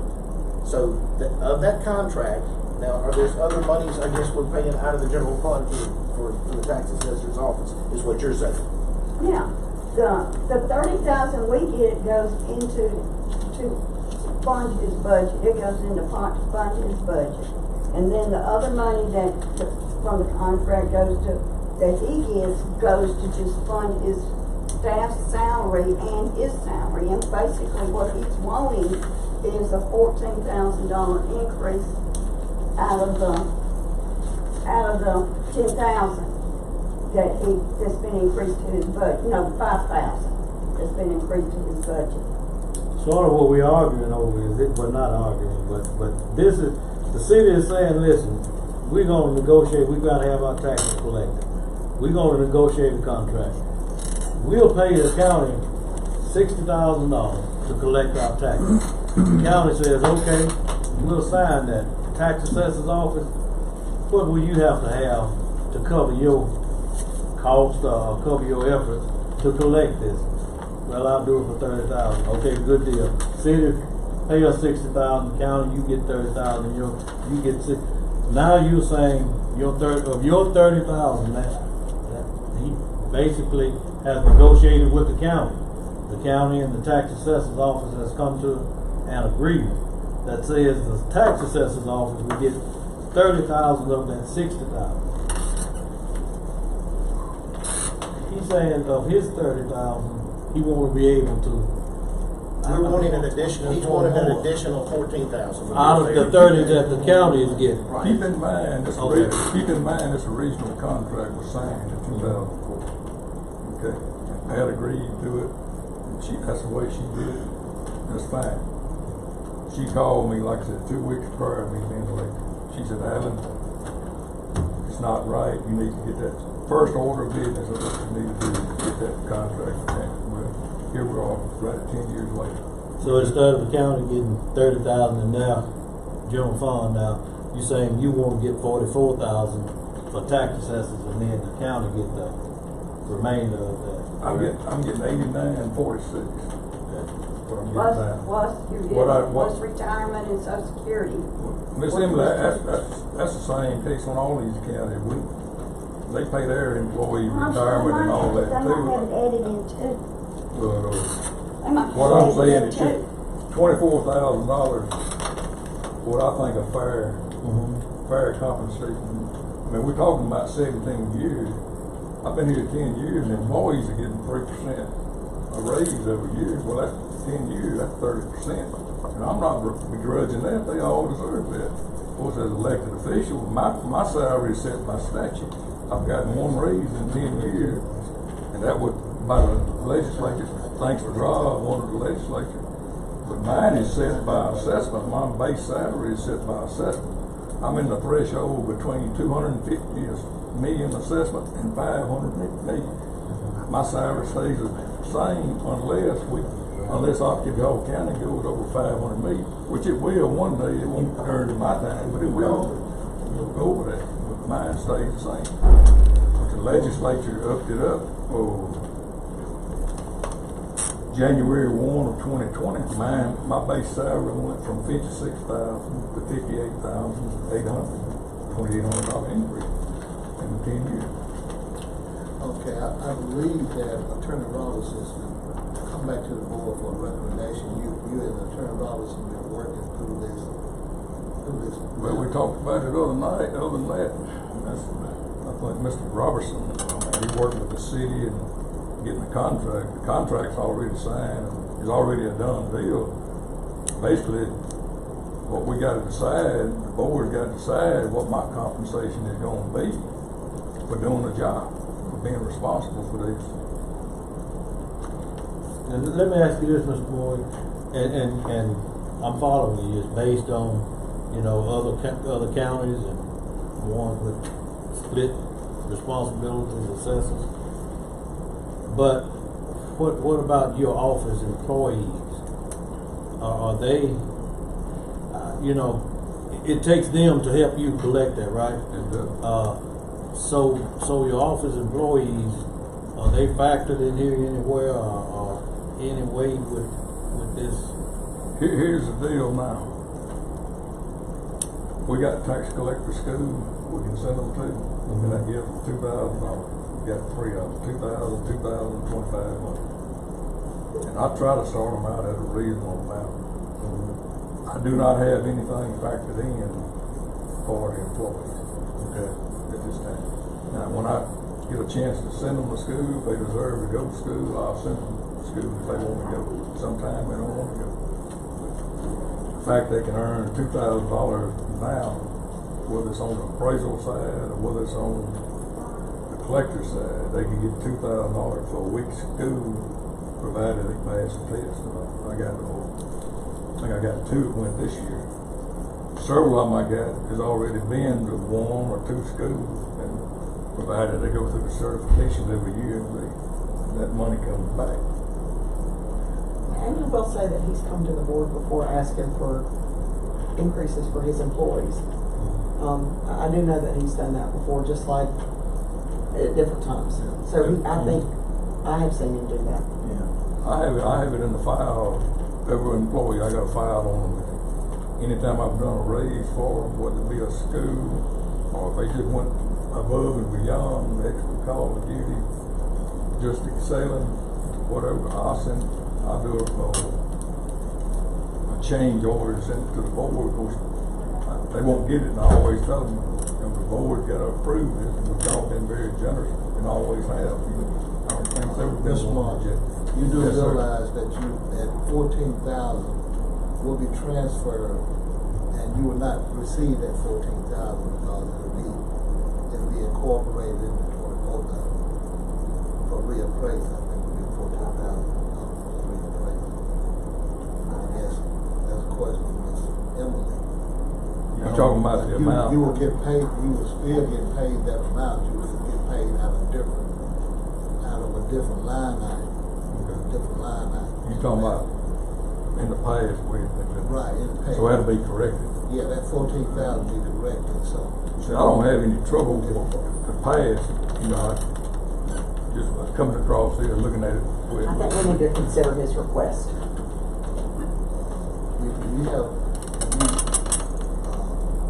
Could we hear from Attorney Robinson in regards to that, because I think you had some conversation with. We didn't actually have any conversation because I got busy and ended up being gone. However, I mean, it's up to this board to determine, you know, the contract we have with the city is the contract we have with the city. The contract we have with the tax assessors, the contract we have with the tax assessor. His statement is based on him going out looking at what other costs and things that are involved in that. Now, in the future, the contract that we have with the city is going to have to go up.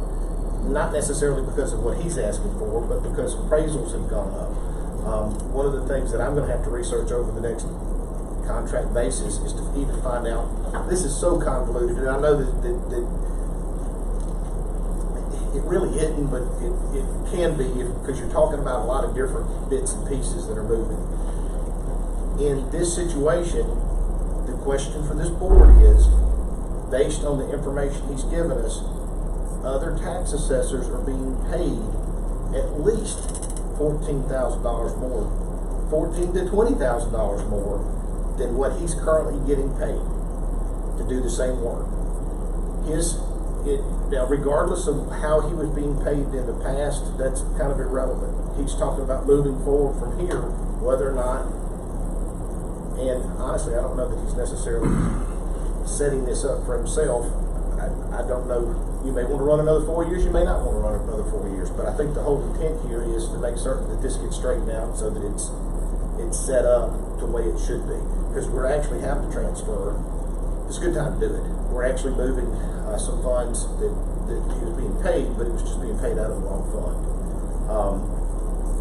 So I don't think there's anything wrong with the assessment. It just comes down to whether this board feels like it can afford to make this transaction. Keep in mind, we've gone from 50 to 60.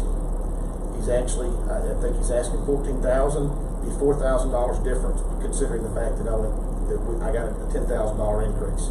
I guess that's the way he's kind of looking at it, or at least this is the way I would be looking at it if I was.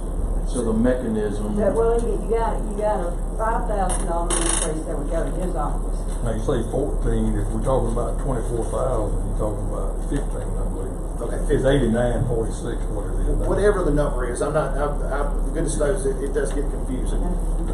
Fair number I thought was 24,000. That's the number I came up with as I researched. Yeah, this is entirely within the purview of this board to make this Basically, decision. we have 30 going to the general fund. Correct. That we can, in the purview of the board. Well, I don't want to confuse this any more than it already is, but we're paying appraisals out of a different fund too. That may be a good question to ask Ms. Emily. Appraisal fund is a different fund, and we're gonna have to. When I first approached the board about going up with this, I approached the board due to the fact that our cost to do the jobs for the city has increased so much. That was the reason I approached the board. The board is looking at either finding another income source, going up on this contract, or going to have to raise the reappraisal millage. Because the expenditures are growing faster than the rate of the mills growth. Now, what Mr. Morgan's wanting is besides that. But the county has incurred significant costs, has increased over the years based on the reappraisals cost. Is this something? Livingston just had a good comment about it. When she collected actually delinquent taxes for the city for this contract? Because is there any money in there for her office? I guess the thing is, It's a good question. I mean, It's a good yeah. question. these are discussions, and I thank you for coming, but that you could take to Miss Emily's office where our tax assessor could meet Rob and Emily and find some numbers that would work for everybody. Okay. Well, I mean, in fairness to him, he's tried. Between the two of us, I was out of town all last week, so it's just been kind of hard. I don't want to sit here and say that he just showed up here today because he didn't, for whatever reason. It's just we haven't had a chance to sit down and have some conversation. Let me say this, I've gone and done, I'm ready for the board to do something. Now, It's y'all decision. what that to do. interlocal But I right now is done- being I've filled done all I up can because do. he isn't wanting to sign. So If y'all don't wanna do anything, that's up to y'all. My one question is, I asked you about those other funds, you said you wasn't sure where they were going. Is there any way for us to find out? What are the funds? What I'm saying, you talking about the $5,000? Yeah. They've been turned back over to the county the last 3 years. I don't I think didn't so. go anything. I I didn't don't go any think so. further back in 3 years, but I'm thinking it's probably been going back for the whole time I've been here, but I don't know it without pulling the file and looking And I at it. wish I'd have caught it quicker because that is taking money out of reappraisal fund that I'm showing in anyway, that once I transfer it over there, making the salary company where it's supposed to be, it's gonna help with the reappraisal fund. Well, I'm like John, maybe. Well, I mean, so the 30 that we get that goes to the general county, if we give him his request, is that gonna cut short? You see what I'm saying? Yes, it's gonna cut short what you're basically giving Mr. Morgan all the money that we receive for doing the service, and we're still gonna have the same expenses, but we don't have any additional money to cover because we've given it to Mr. Morgan. Do we For know what our his paycheck. expenses are? That's been the part that I've had a hard time figuring out is if you got 60,000, just using simple math, if you got 60,000 and it costs 60,000 for us to do it, then obviously we're completely upside down. But if you got 60,000 and it only costs us 20,000 to do it, then okay, now we've got this $40,000 that we have a buffer. And I don't know, that's the part that I don't know what the answer is. What's gonna be cut Makes sense? quick if anything? Well, my request today is only just a few dollars over $15,000 increase from what it already is. You're talking about 17 years. 17 years. Well, and I understand that, but I have, no one has been negotiating with the city for this 17 years until this year, and I got them to go to $10,000 additional, but they didn't think that was fair. I mean, I'm just telling you, I'm not trying to get into what's fair, not fair, that kind of thing, but they feel like this is still taxpayer money and we're already garnering these taxes, and these are county citizens that are actually county and city citizens. So her logic, or the city's logic is, well, these people are already paying for these taxes to be assessed, I guess is the point that the city would make.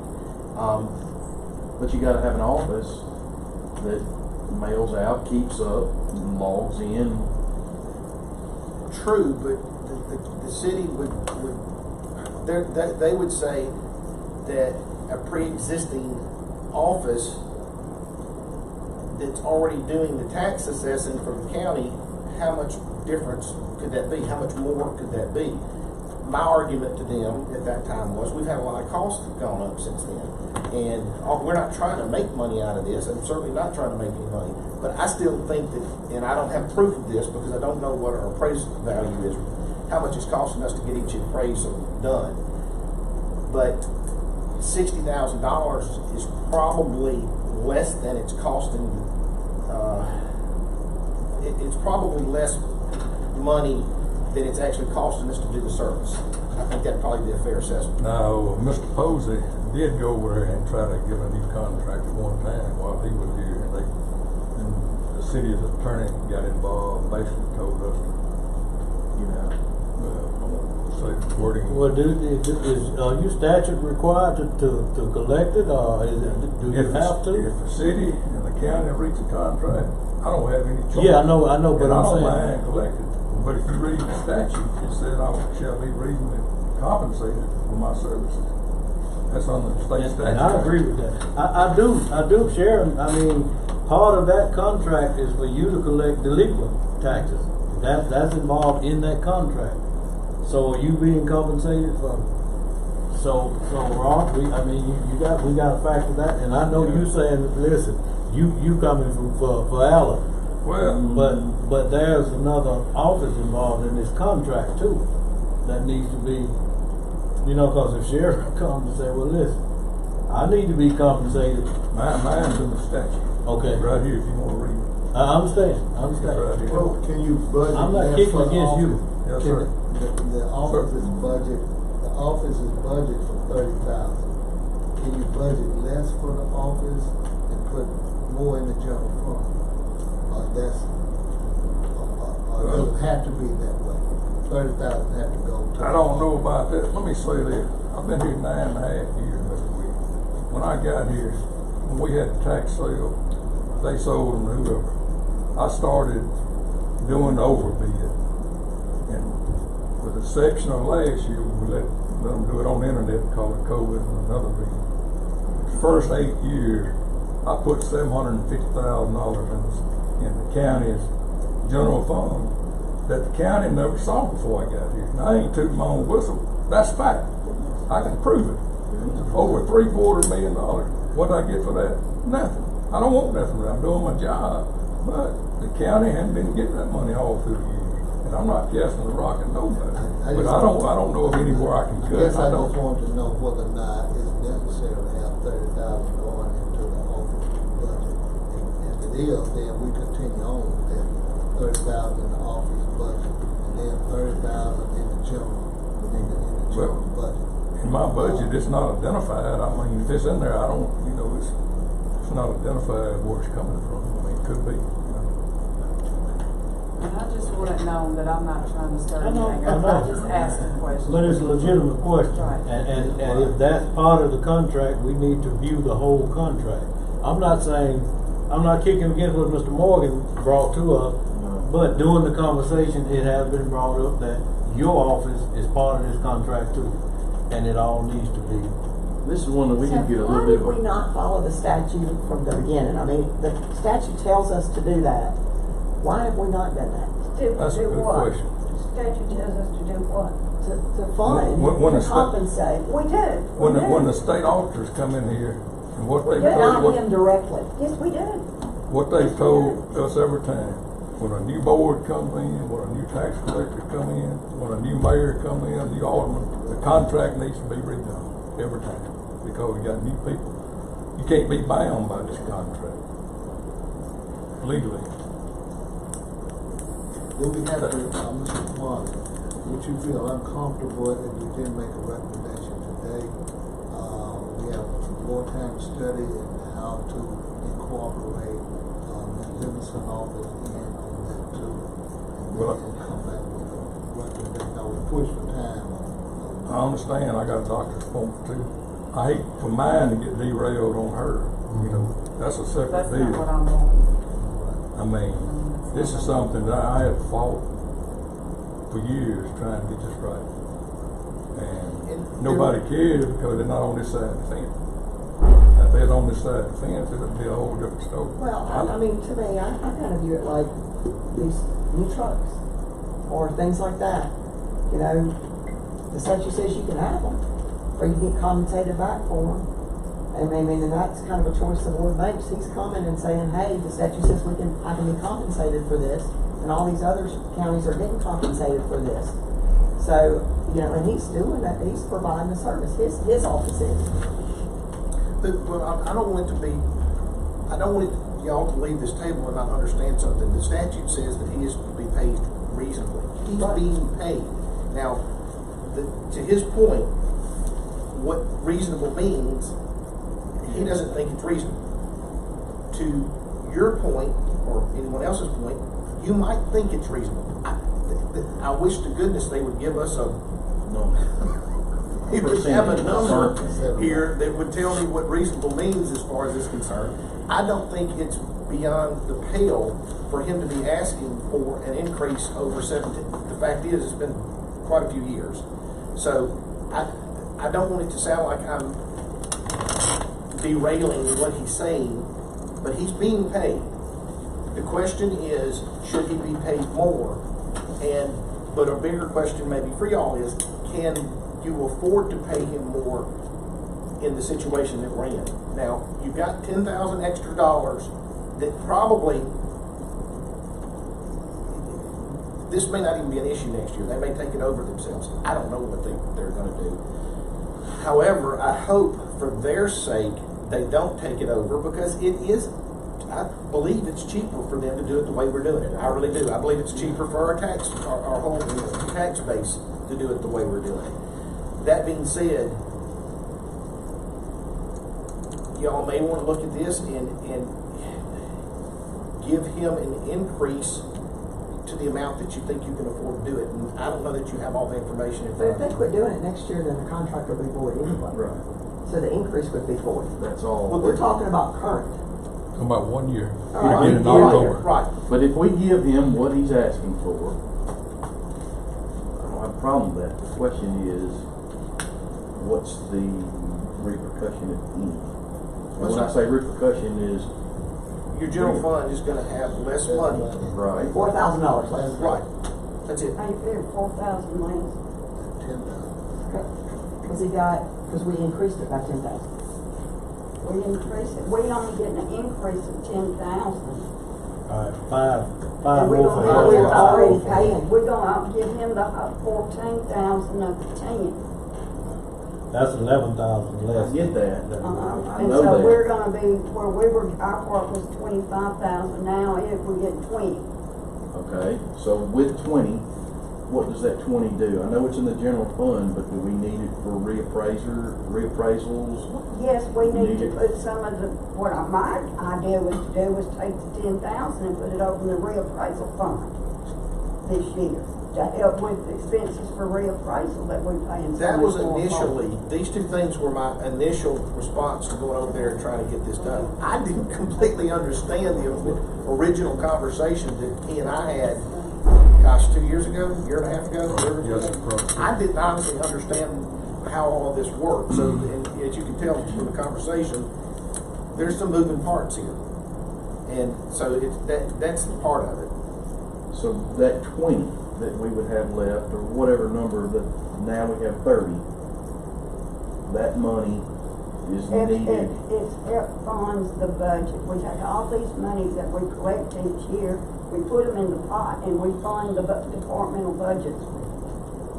So it goes and helps fund the budget.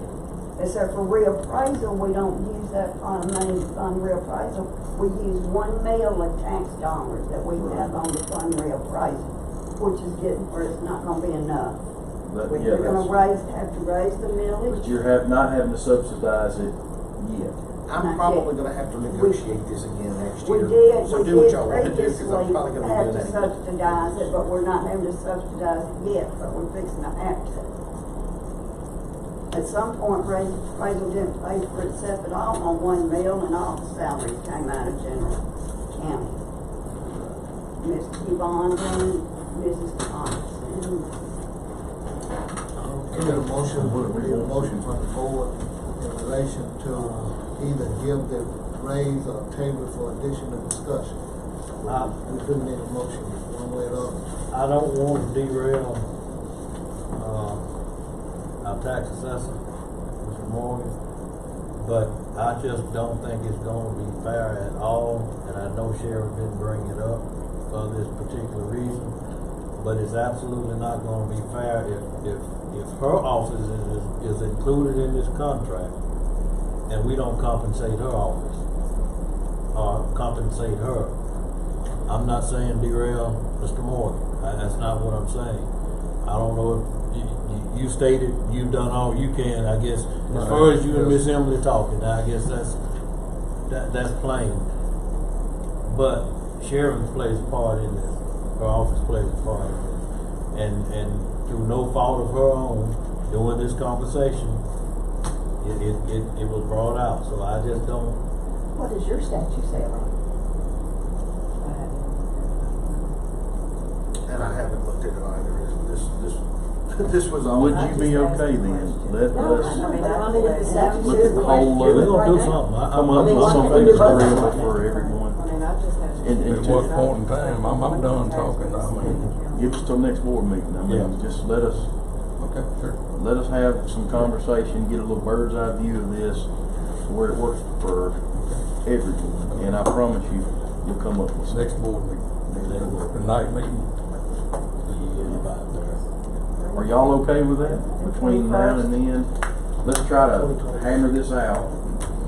If we have him satisfied, Mrs. Sheridan satisfied, the general county budget satisfied, then we can put them all together before we do that. I'm good. You okay with that? Yes, sir. Okay. Thank you for coming and Yes, sir. clearing Thank this you. confusion about scenario up. Yeah. We need to, we're gonna table it until next meeting. She's okay with that? Everybody's okay. To see what he needs, what Ms. Sharon may need. Well, and what the statute says for Sharon's office, if it says the same thing, we need to do that, just like it says with his. I think we're all okay with that, with that motion, I believe we're all okay. Can we allow for a small recess? Or you can take mine. 5 minutes, 10 minutes. What do we Is that, can I get a motion? 5 minutes. So move. Motion by Supervisor Howard, second by Right now. Supervisor Gilbert. They gonna be out of Shepherd's Creek. 10 to 15 minute break. Everybody in favor? Yeah, this says at 10:20. It says at 10:20, we're gonna be, Attorney Robert, it's 12 o'clock. I don't know what's happening with our board. It's just meeting. guys. It's getting to the point we cannot get out of the board meeting. Are we all to the long end of this? I ain't said a whole lot. No. Well, I mean, look, we acting the general court. Yeah, it just is what it is. It is what it is. We got a lot of stuff on the table. I collect the revenue taxes for the city and I got to get out of here. That was my deal. Push right here. I got to get out of here.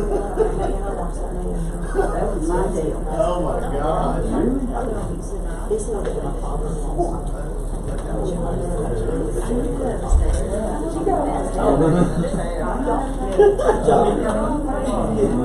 I'll pray for you. You know, I came one day away from this. Listen, for argument's sake, so y'all don't think I'm a complete buffoon, because I've talked to him about this. I thought we were talking about Is that all? the money that the county was getting in general. That That was all? what I focused on. Hold up a second. They actually sent me their. And it would be good if that was in the contract, actual contract, because that statement there only says there's a place to be reserved for historical items. It didn't say anything about a reserved area for them to carry on their remedial educational program. Yes, sir. I didn't see it in there. I I'm did sorry. see- It's in the resolution. I saw the part about historical items. The board president called me and we discussed it. I said, have they plugged that in? And they actually did plug this in there. It was just plugged in. Well, let me ask you this. Yes, sir. If we don't pass the resolution, does it stop it? Yes, sir, it could. And I don't know that we would have a very happy school district board. I suggest we just delay it, I'm not saying we have to pass it, right, we just delay it to the other group, education committee group, for whatever reason, that is not- and that is they're perfectly dissatisfied fine. with it, and I would at least like to hear Actual safety. their perspective before we act before. I think that gentleman may have been. Yeah, he might have been a part of it, that group, maybe. I think you might want to read that resolution a little closer, because it says that a place will be reserved for historical items. Now, it didn't say anything about a room. That could be in the hall. You can put the historical items in a cabinet, trophy case. trophy case in the hall. But these individuals within that community is more concerned about immediate education, if they can help their young children out in their community.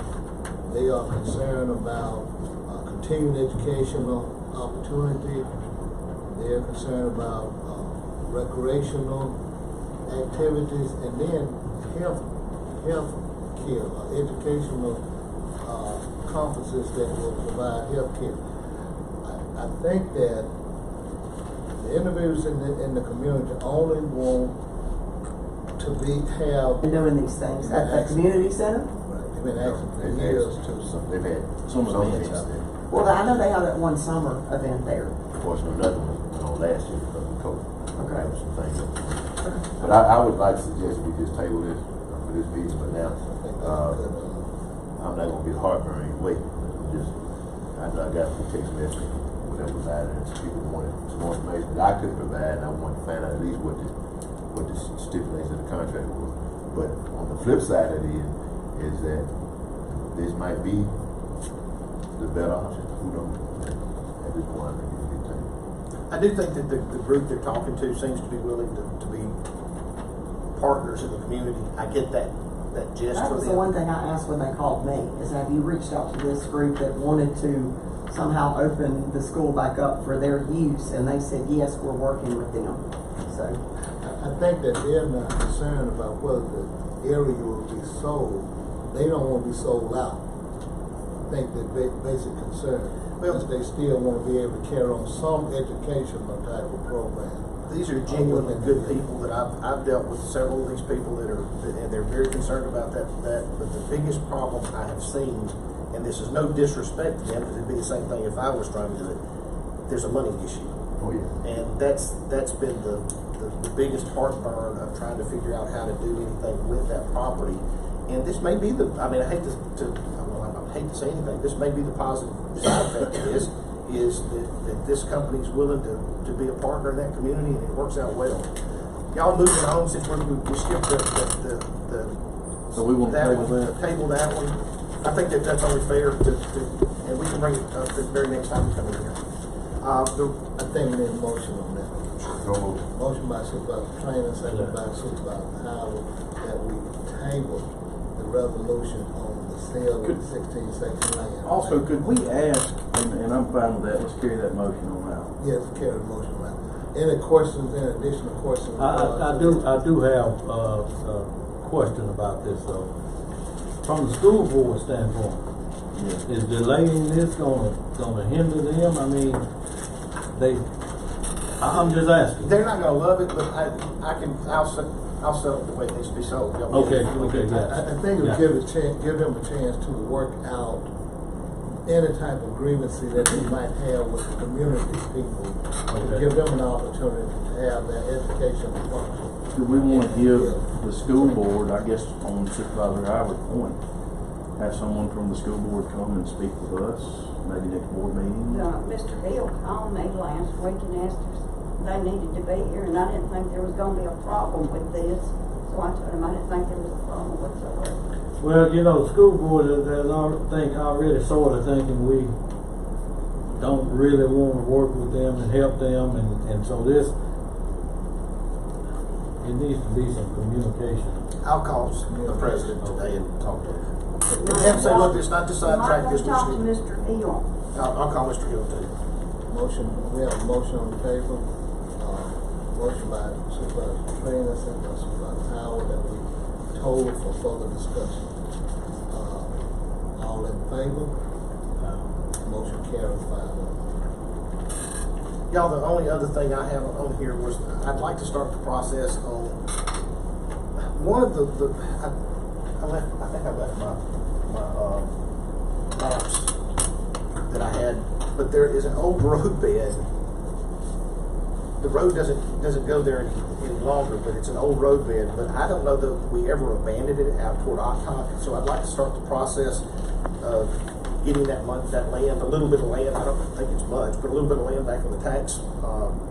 And we may have already done it. I just haven't been able to find it. It's out toward that came to me originally asked what he needed to do, and I said, well, we just needed to start the process, which may have already occurred. Let me be very clear on this, because it looks to me like we're talking about trees and growing on it. We're not talking about something that just happened in the last 2 or 3 years. This is something that's been 50 or 60 years ago. Well, some of the old records, as you know, have been lost. You can't find them, and so we may have to redo it just for my own sanity here to be able to find it. And the other one was abandoning the end of a road in front of Dr. Guest's house, and we're talking about 15 feet that he's wanting to. What road is that? Gosh, I had everything set on my desk, and I was late getting here this morning.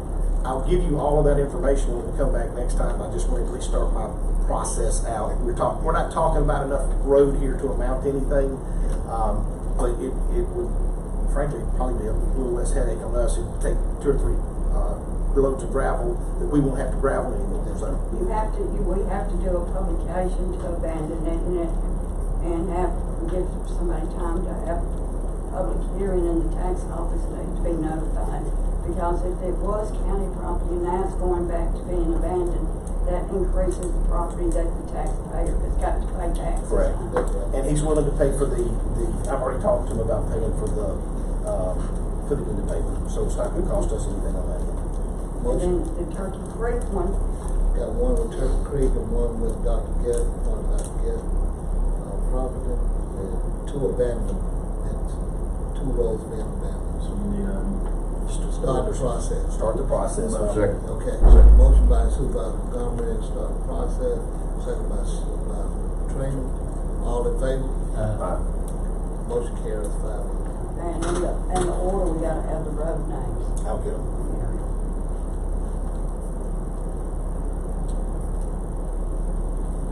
Do we have to do these next 3 items today?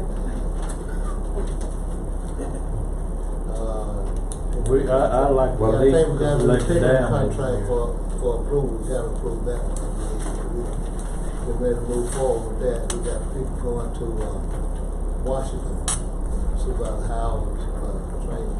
And trustee election, that's going to be next week, so we need to get that. Right, that's all that done, really. I can make a suggestion. Can we move forward then? I have something coming from the chair. I'd like the board to do a resolution honoring Martha Rice Bond. She's deceased. Taught school in the county for 40 years, roughly 40 years. So moved. Martha Bond, a resolution. I think they asked the city to do a resolution too, but she's a county resident. I hate for the city to do a resolution at her funeral. She passed last Thursday.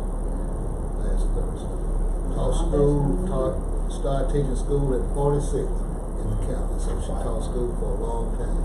I could help provide some of that information for you to pretty much write the resolution. Second motion. But my motion is second by Supervisor Trainer that we do a resolution for Ms.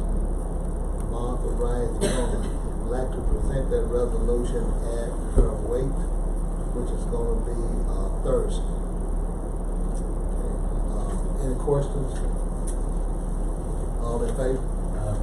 We're going to need that information on that resolution as soon as possible. Can you get it to our office too, so we can come and sign it real quickly?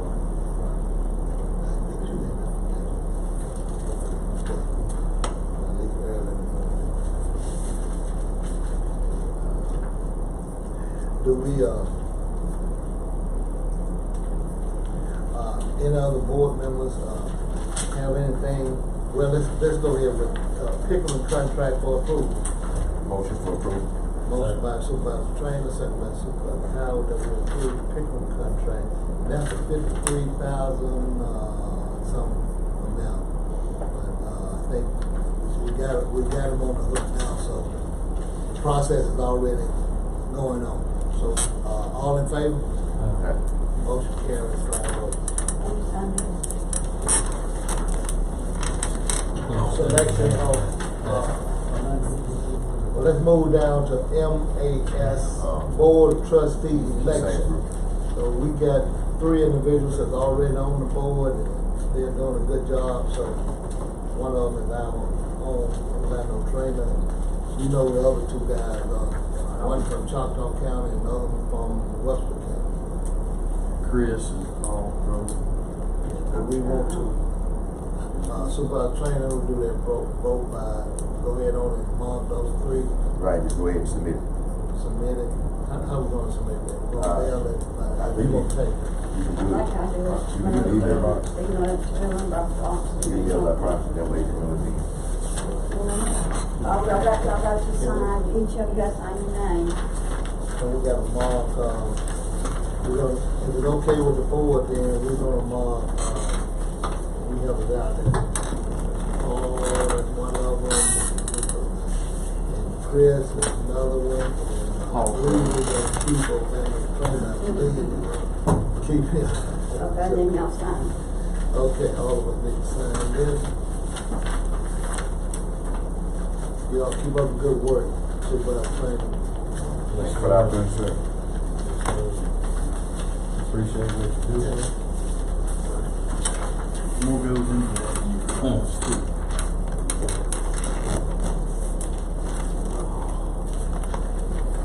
Okay, selection of an engineer for the dam evaluation. How many individuals have submitted a request? 3 groups. 3. These right here. It was in your box. I don't believe that. Did I put it in the box? I don't get too many things. It's not in your packet, it was in your box.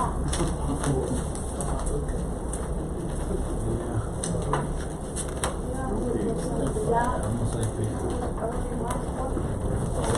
It was the same night we had our work session. I put it in your box. Well, Rick, do you have when you have an opportunity to look at and study those 3? Okay, thank you. I would like to, if it pleases the board, I would like to suggest Pickering be our contract. Calculate that. Second. Motion by Supervisor Howard, second by Supervisor Montgomery, that we submit Pickering for the dam evaluation. All in favor? Motion carries 5-0. Could you get Now, is get up anything together else on coming from, I will be on the phone with it today. Thank you. anything else coming from any of the board members? I have one request, I want to make a motion for a cover installation for Mr. Dennis Young on Rock Hill Road. Mr. Dennis Young on Rock Hill Road. Second. Motion by Supervisor Trainer, second by Supervisor Montgomery. All in favor? Motion carries 5-0. Any other board members, anything? Did we tidy up, Ms. Rogers' deal? Is everything straight on this? Yeah, well, Okay. We just need a ruling on what information is and what's I'm gonna do a, lawyer. send it to the auditor, ask him to tell us what the deal is. What we legally- Assuming that's what my people want. That's what y'all right. want. Didn't we say that, to get with, Shad White on? Yes, sir. Yeah. That was You my made that understanding. motion? My biggest hiccup with that whole thing is I don't know that anything we did was gonna create any solution to anything because of the fact that we've got this lawsuit going and I think And that was my only thing. Why did you wait till you filed a lawsuit then come? I mean, kind of put me in a situation where what we're gonna end up doing is get pulled into litigation, well, we're gonna get, never mind, we're gonna get out of litigation, like, I'm just gonna run my mouth. Board members. Well, I felt like that they are gonna give it to her. That's what I thought. I mean, in the letter. They were I'm copies. just telling y'all what. Well, I didn't. We have a gentleman that's been here, all day sitting and waiting.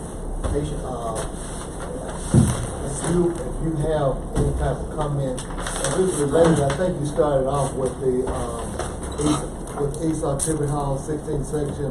Yes, sir. Yes, sir. Land sale, and I want you to let you know that we have payment that request. so we didn't vote on that. Yes, sir. Table it until further discussion. But you can give a few minutes, just a few minutes, because we get ready to dismiss. If it pleases the board, if it pleases the board. Yes, sir. He's from Jackson, so,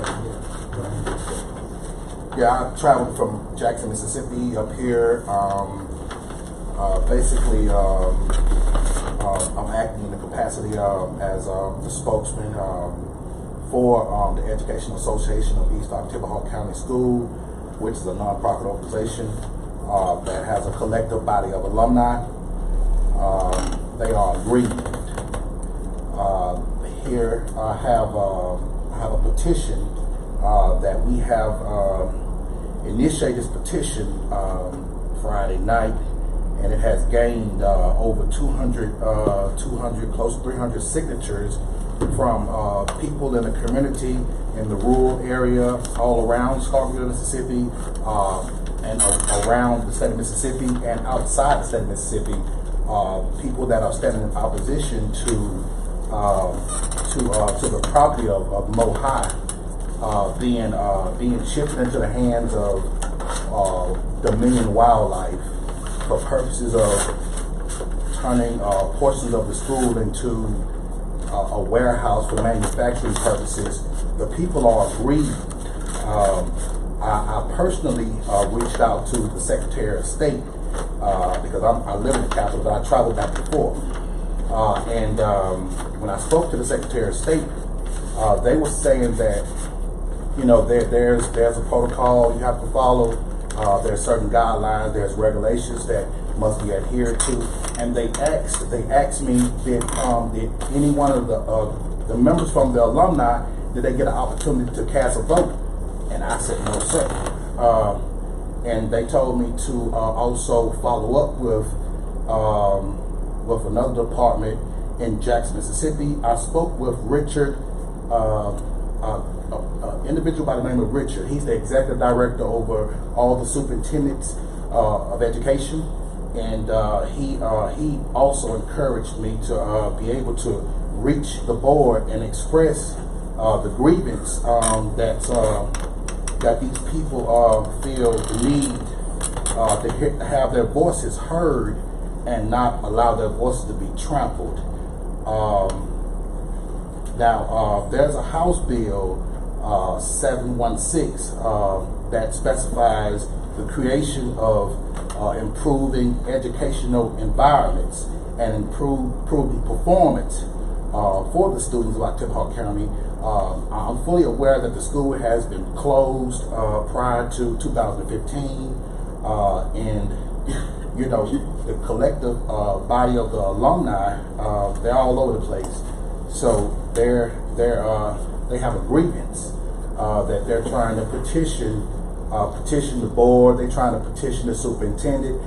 They're trying to take it upon themselves to reach out to Eddie Passant, the superintendent of education, through email, phone, letters, you know, what have you.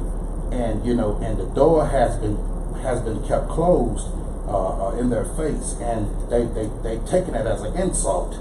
For the record, I'm quite sure you all know that the Mo High School has a 55-year legacy that goes all the way back to the 1960s during the Civil Rights era.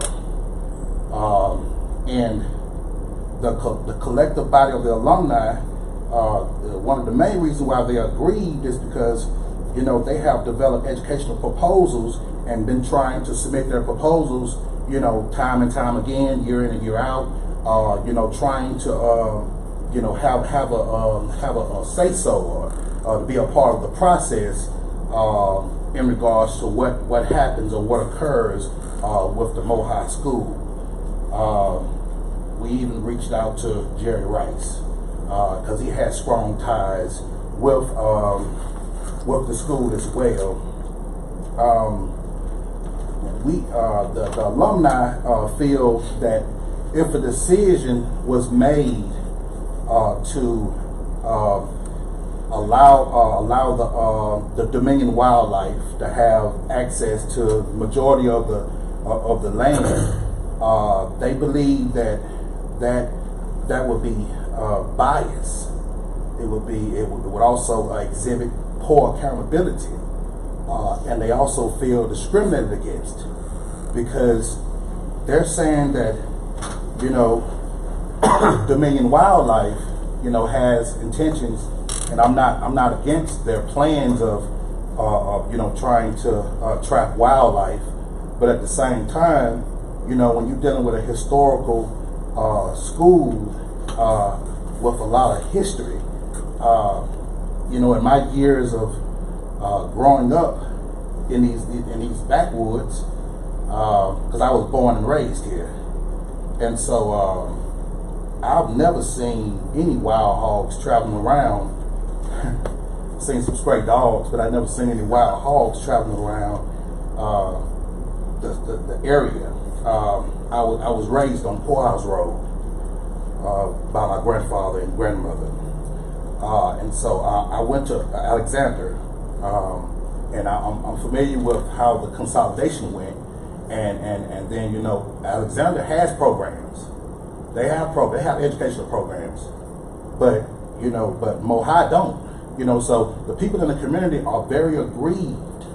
They're very aggrieved. They have reached out. You know, a lot of them, the alumni, they have excelled in their careers. They're doctors, healthcare professionals, teachers, entrepreneurs. Have they submitted a bid like this other company did? Since they're also, I mean, I'm just asking, this other company, you know, was going to buy the property. If they wanted to do this alumni association, if it's such a strong group, did they go down that path? Well, the other company did? The other group did? Well, in fact, what they did, they submitted an application that's pending right now before the Mississippi Department of Archives and History in Jackson, Mississippi. I've spoken with the faculty and staff there, and their application, they're asking the MDAH of Archives and History to preserve the legacy of the school. So now, hypothetically speaking, if the Mississippi Department of Archives and History go ahead and nominate their application, then that would shift things into a whole nother level as far as preserving the heritage and the fact of the matter that the alumni group want to bring educational proposals to the rural community. And it will be in the best interest to bring these educational proposals to the rural community because it's a black community. You know, it wouldn't make any sense for Dominion Wildlife to come in here and turn this school into a warehouse, and that's an insult. I mean, okay, will Dominion Wildlife offer jobs to these black people in this community? I think not. So we're taking it as an insult as far as everything there. Listen, could you tell us your name? Like, we didn't get your name. My name is Stephen Harris. Stephen Harris? Yes, sir. Okay, Mr. Harris, what are your requests from us as a board? To make it short. We're seeking a resolution for the alumni group to be a part of the process. Now, I've been hearing that, you know, that you know, there's a resolution on the table, right, as far as them receiving a space. Right. You know, and so it just, you know, it needs wise counsel. You know, wise decisions, you know, need to be made to preserve the legacy and the history of a 55-year legacy. You know, and I myself, I'm civil rights. You know, so. Okay, we understand that your request is that the Alumni Association be a part of the process. The process. Yes, sir. Part of the process. Thank you very much, Mr. Harris. Okay. I think we need a motion to acknowledge. Well, I'm gonna carry the motion. I motion that we acknowledge Mr. Harris' presentation and his motion and his request that the Education Association be a part of the process of selling or transferring the property. Yes, sir. Yes, sir. And last but not least, I'm willing to invest. I'm willing to invest into the Mohai property. I don't know what the bid consists of with Dominion Wildlife. I have a motion then that we just acknowledge your presentation and what your presentation was about. Yes, sir. Okay. Second that. Second by Supervisor Williams. Motion by Supervisor Williams. Second by Supervisor Montgomery. Are there any additional questions? They have not. I do have a question. Have you echoed this same concern to the school board as well? Well, I'm gonna travel back to Jackson. Then I got 3 journalists. They've been in the game for 30 years. They're investigative journalists. Jerry Mitchell. We have Ernest McBride of the Jackson Advocate, the Clarion Ledger. Like I say, since the moment that I touched this situation, we've built up a lot of momentum. So I'm coming back. This is home for me, so it's not a problem to travel. It's not, it's not a burden on me. So I'm going back and I'm coming back. I gotta go pick them up and I'm coming back. So I'm coming back with their equipment and stuff. And we're gonna go to the school board and we're gonna address it to the school board as well. Because this is a request that's come to us from the school board. Okay, but yeah, we're going to deal with it. I've also spoken to the Southern Public Law Center. I've spoken to the ACLU about 80% because I know that he has a overseer position as a superintendent of education, and if I don't care what a person's position is. We all are governed by some form of regulations, rules, and ethics. So I've tried to reach out to 80%. He ain't returning my phone call. He ain't returning my email. Like I said, I reached out to the Southern Public Law Center, the ACLU, and I reached out. Well, the NAACP called me, but that's a whole nother story. I try not to get wrapped up in, nobody else's situation. Whatever they got going on with 80%, that's them on the individual level. We're just trying to become part of the process and the resolution. Sure. Like Supervisor Montgomery said, Dr. Basant takes his orders from the board. So the board will, if you can address the board, it's not, I hear you saying 80%, but Dr. Basant takes his orders, from the board. This has been going on quite some time. It was months ago that they called. They reached out to all the but I'm just talking about this group. This group contacted me months ago, each supervisor, just to tell them what their plans were. And that was the first question: were you working with this group? And they said yes. So now we're to the 9th hour. This has been going on for quite some time. They've been negotiating this. So I don't. We'll just wait to see what happens, but I'm all for it. Meanwhile, like if they're going to come out there and offer jobs, offer jobs to the black community. If not, then what is the sole purpose of trying to turn this school into a warehouse? I think that's an insult. Any additional questions from Mr. Harris? If not, all in favor of acknowledging Mr. Harris' presentation? Raise your hand. Okay. Motion carries 5-0. Thank you, Ms. Harris. Thank you all. Okay. I don't have anything else on the order. If we're going to do a adjourned meeting this month, I suggest we do it on the 21st at 9 o'clock. I'm good with it. I know we set the last one at 5:30. I'm one of 3 of us here, so I'm thinking in the morning time. I will say I apologize, but I have been getting and it's working out. I've had some serious issues with my neck, but the dry needling, as bad as that sounds, is working. Well, I was downstairs, but I got sick and I had to go back home. I was actually downstairs getting ready to come up, and I just got sick. Oh, I understand that, but I just, it's always best to get it out of the way in that way. But I'm good now. Whatever. Well, let me ask you this: since we're going to do it at 9 o'clock on the 21st, do we want to have refreshments? Is Miss Emily's last day going to be the 30th? Do we want to have refreshments after the meeting downstairs? I can't be here on the. I got 8:50 the morning of the 21st. Well, we'll set a special time for Miss Emily. I got coming in 8:50 that morning. Oh, you be tracking? No, it's in historical. This time it's historical. So. But thank you for the offer, but I'm good. And we have to come back at 6 tonight. 6 tonight. Yeah. For the public hearing. So we've got a motion. Got a motion from 9 o'clock on the 21st for the recess meeting.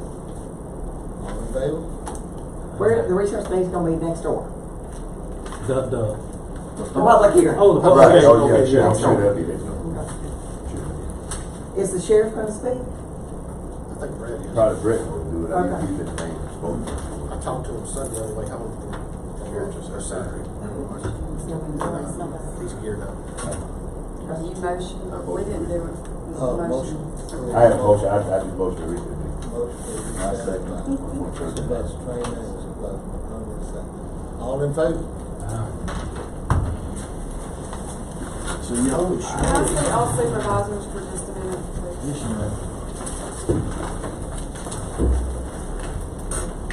We know what that just a minute means. Good. He's feeling the pains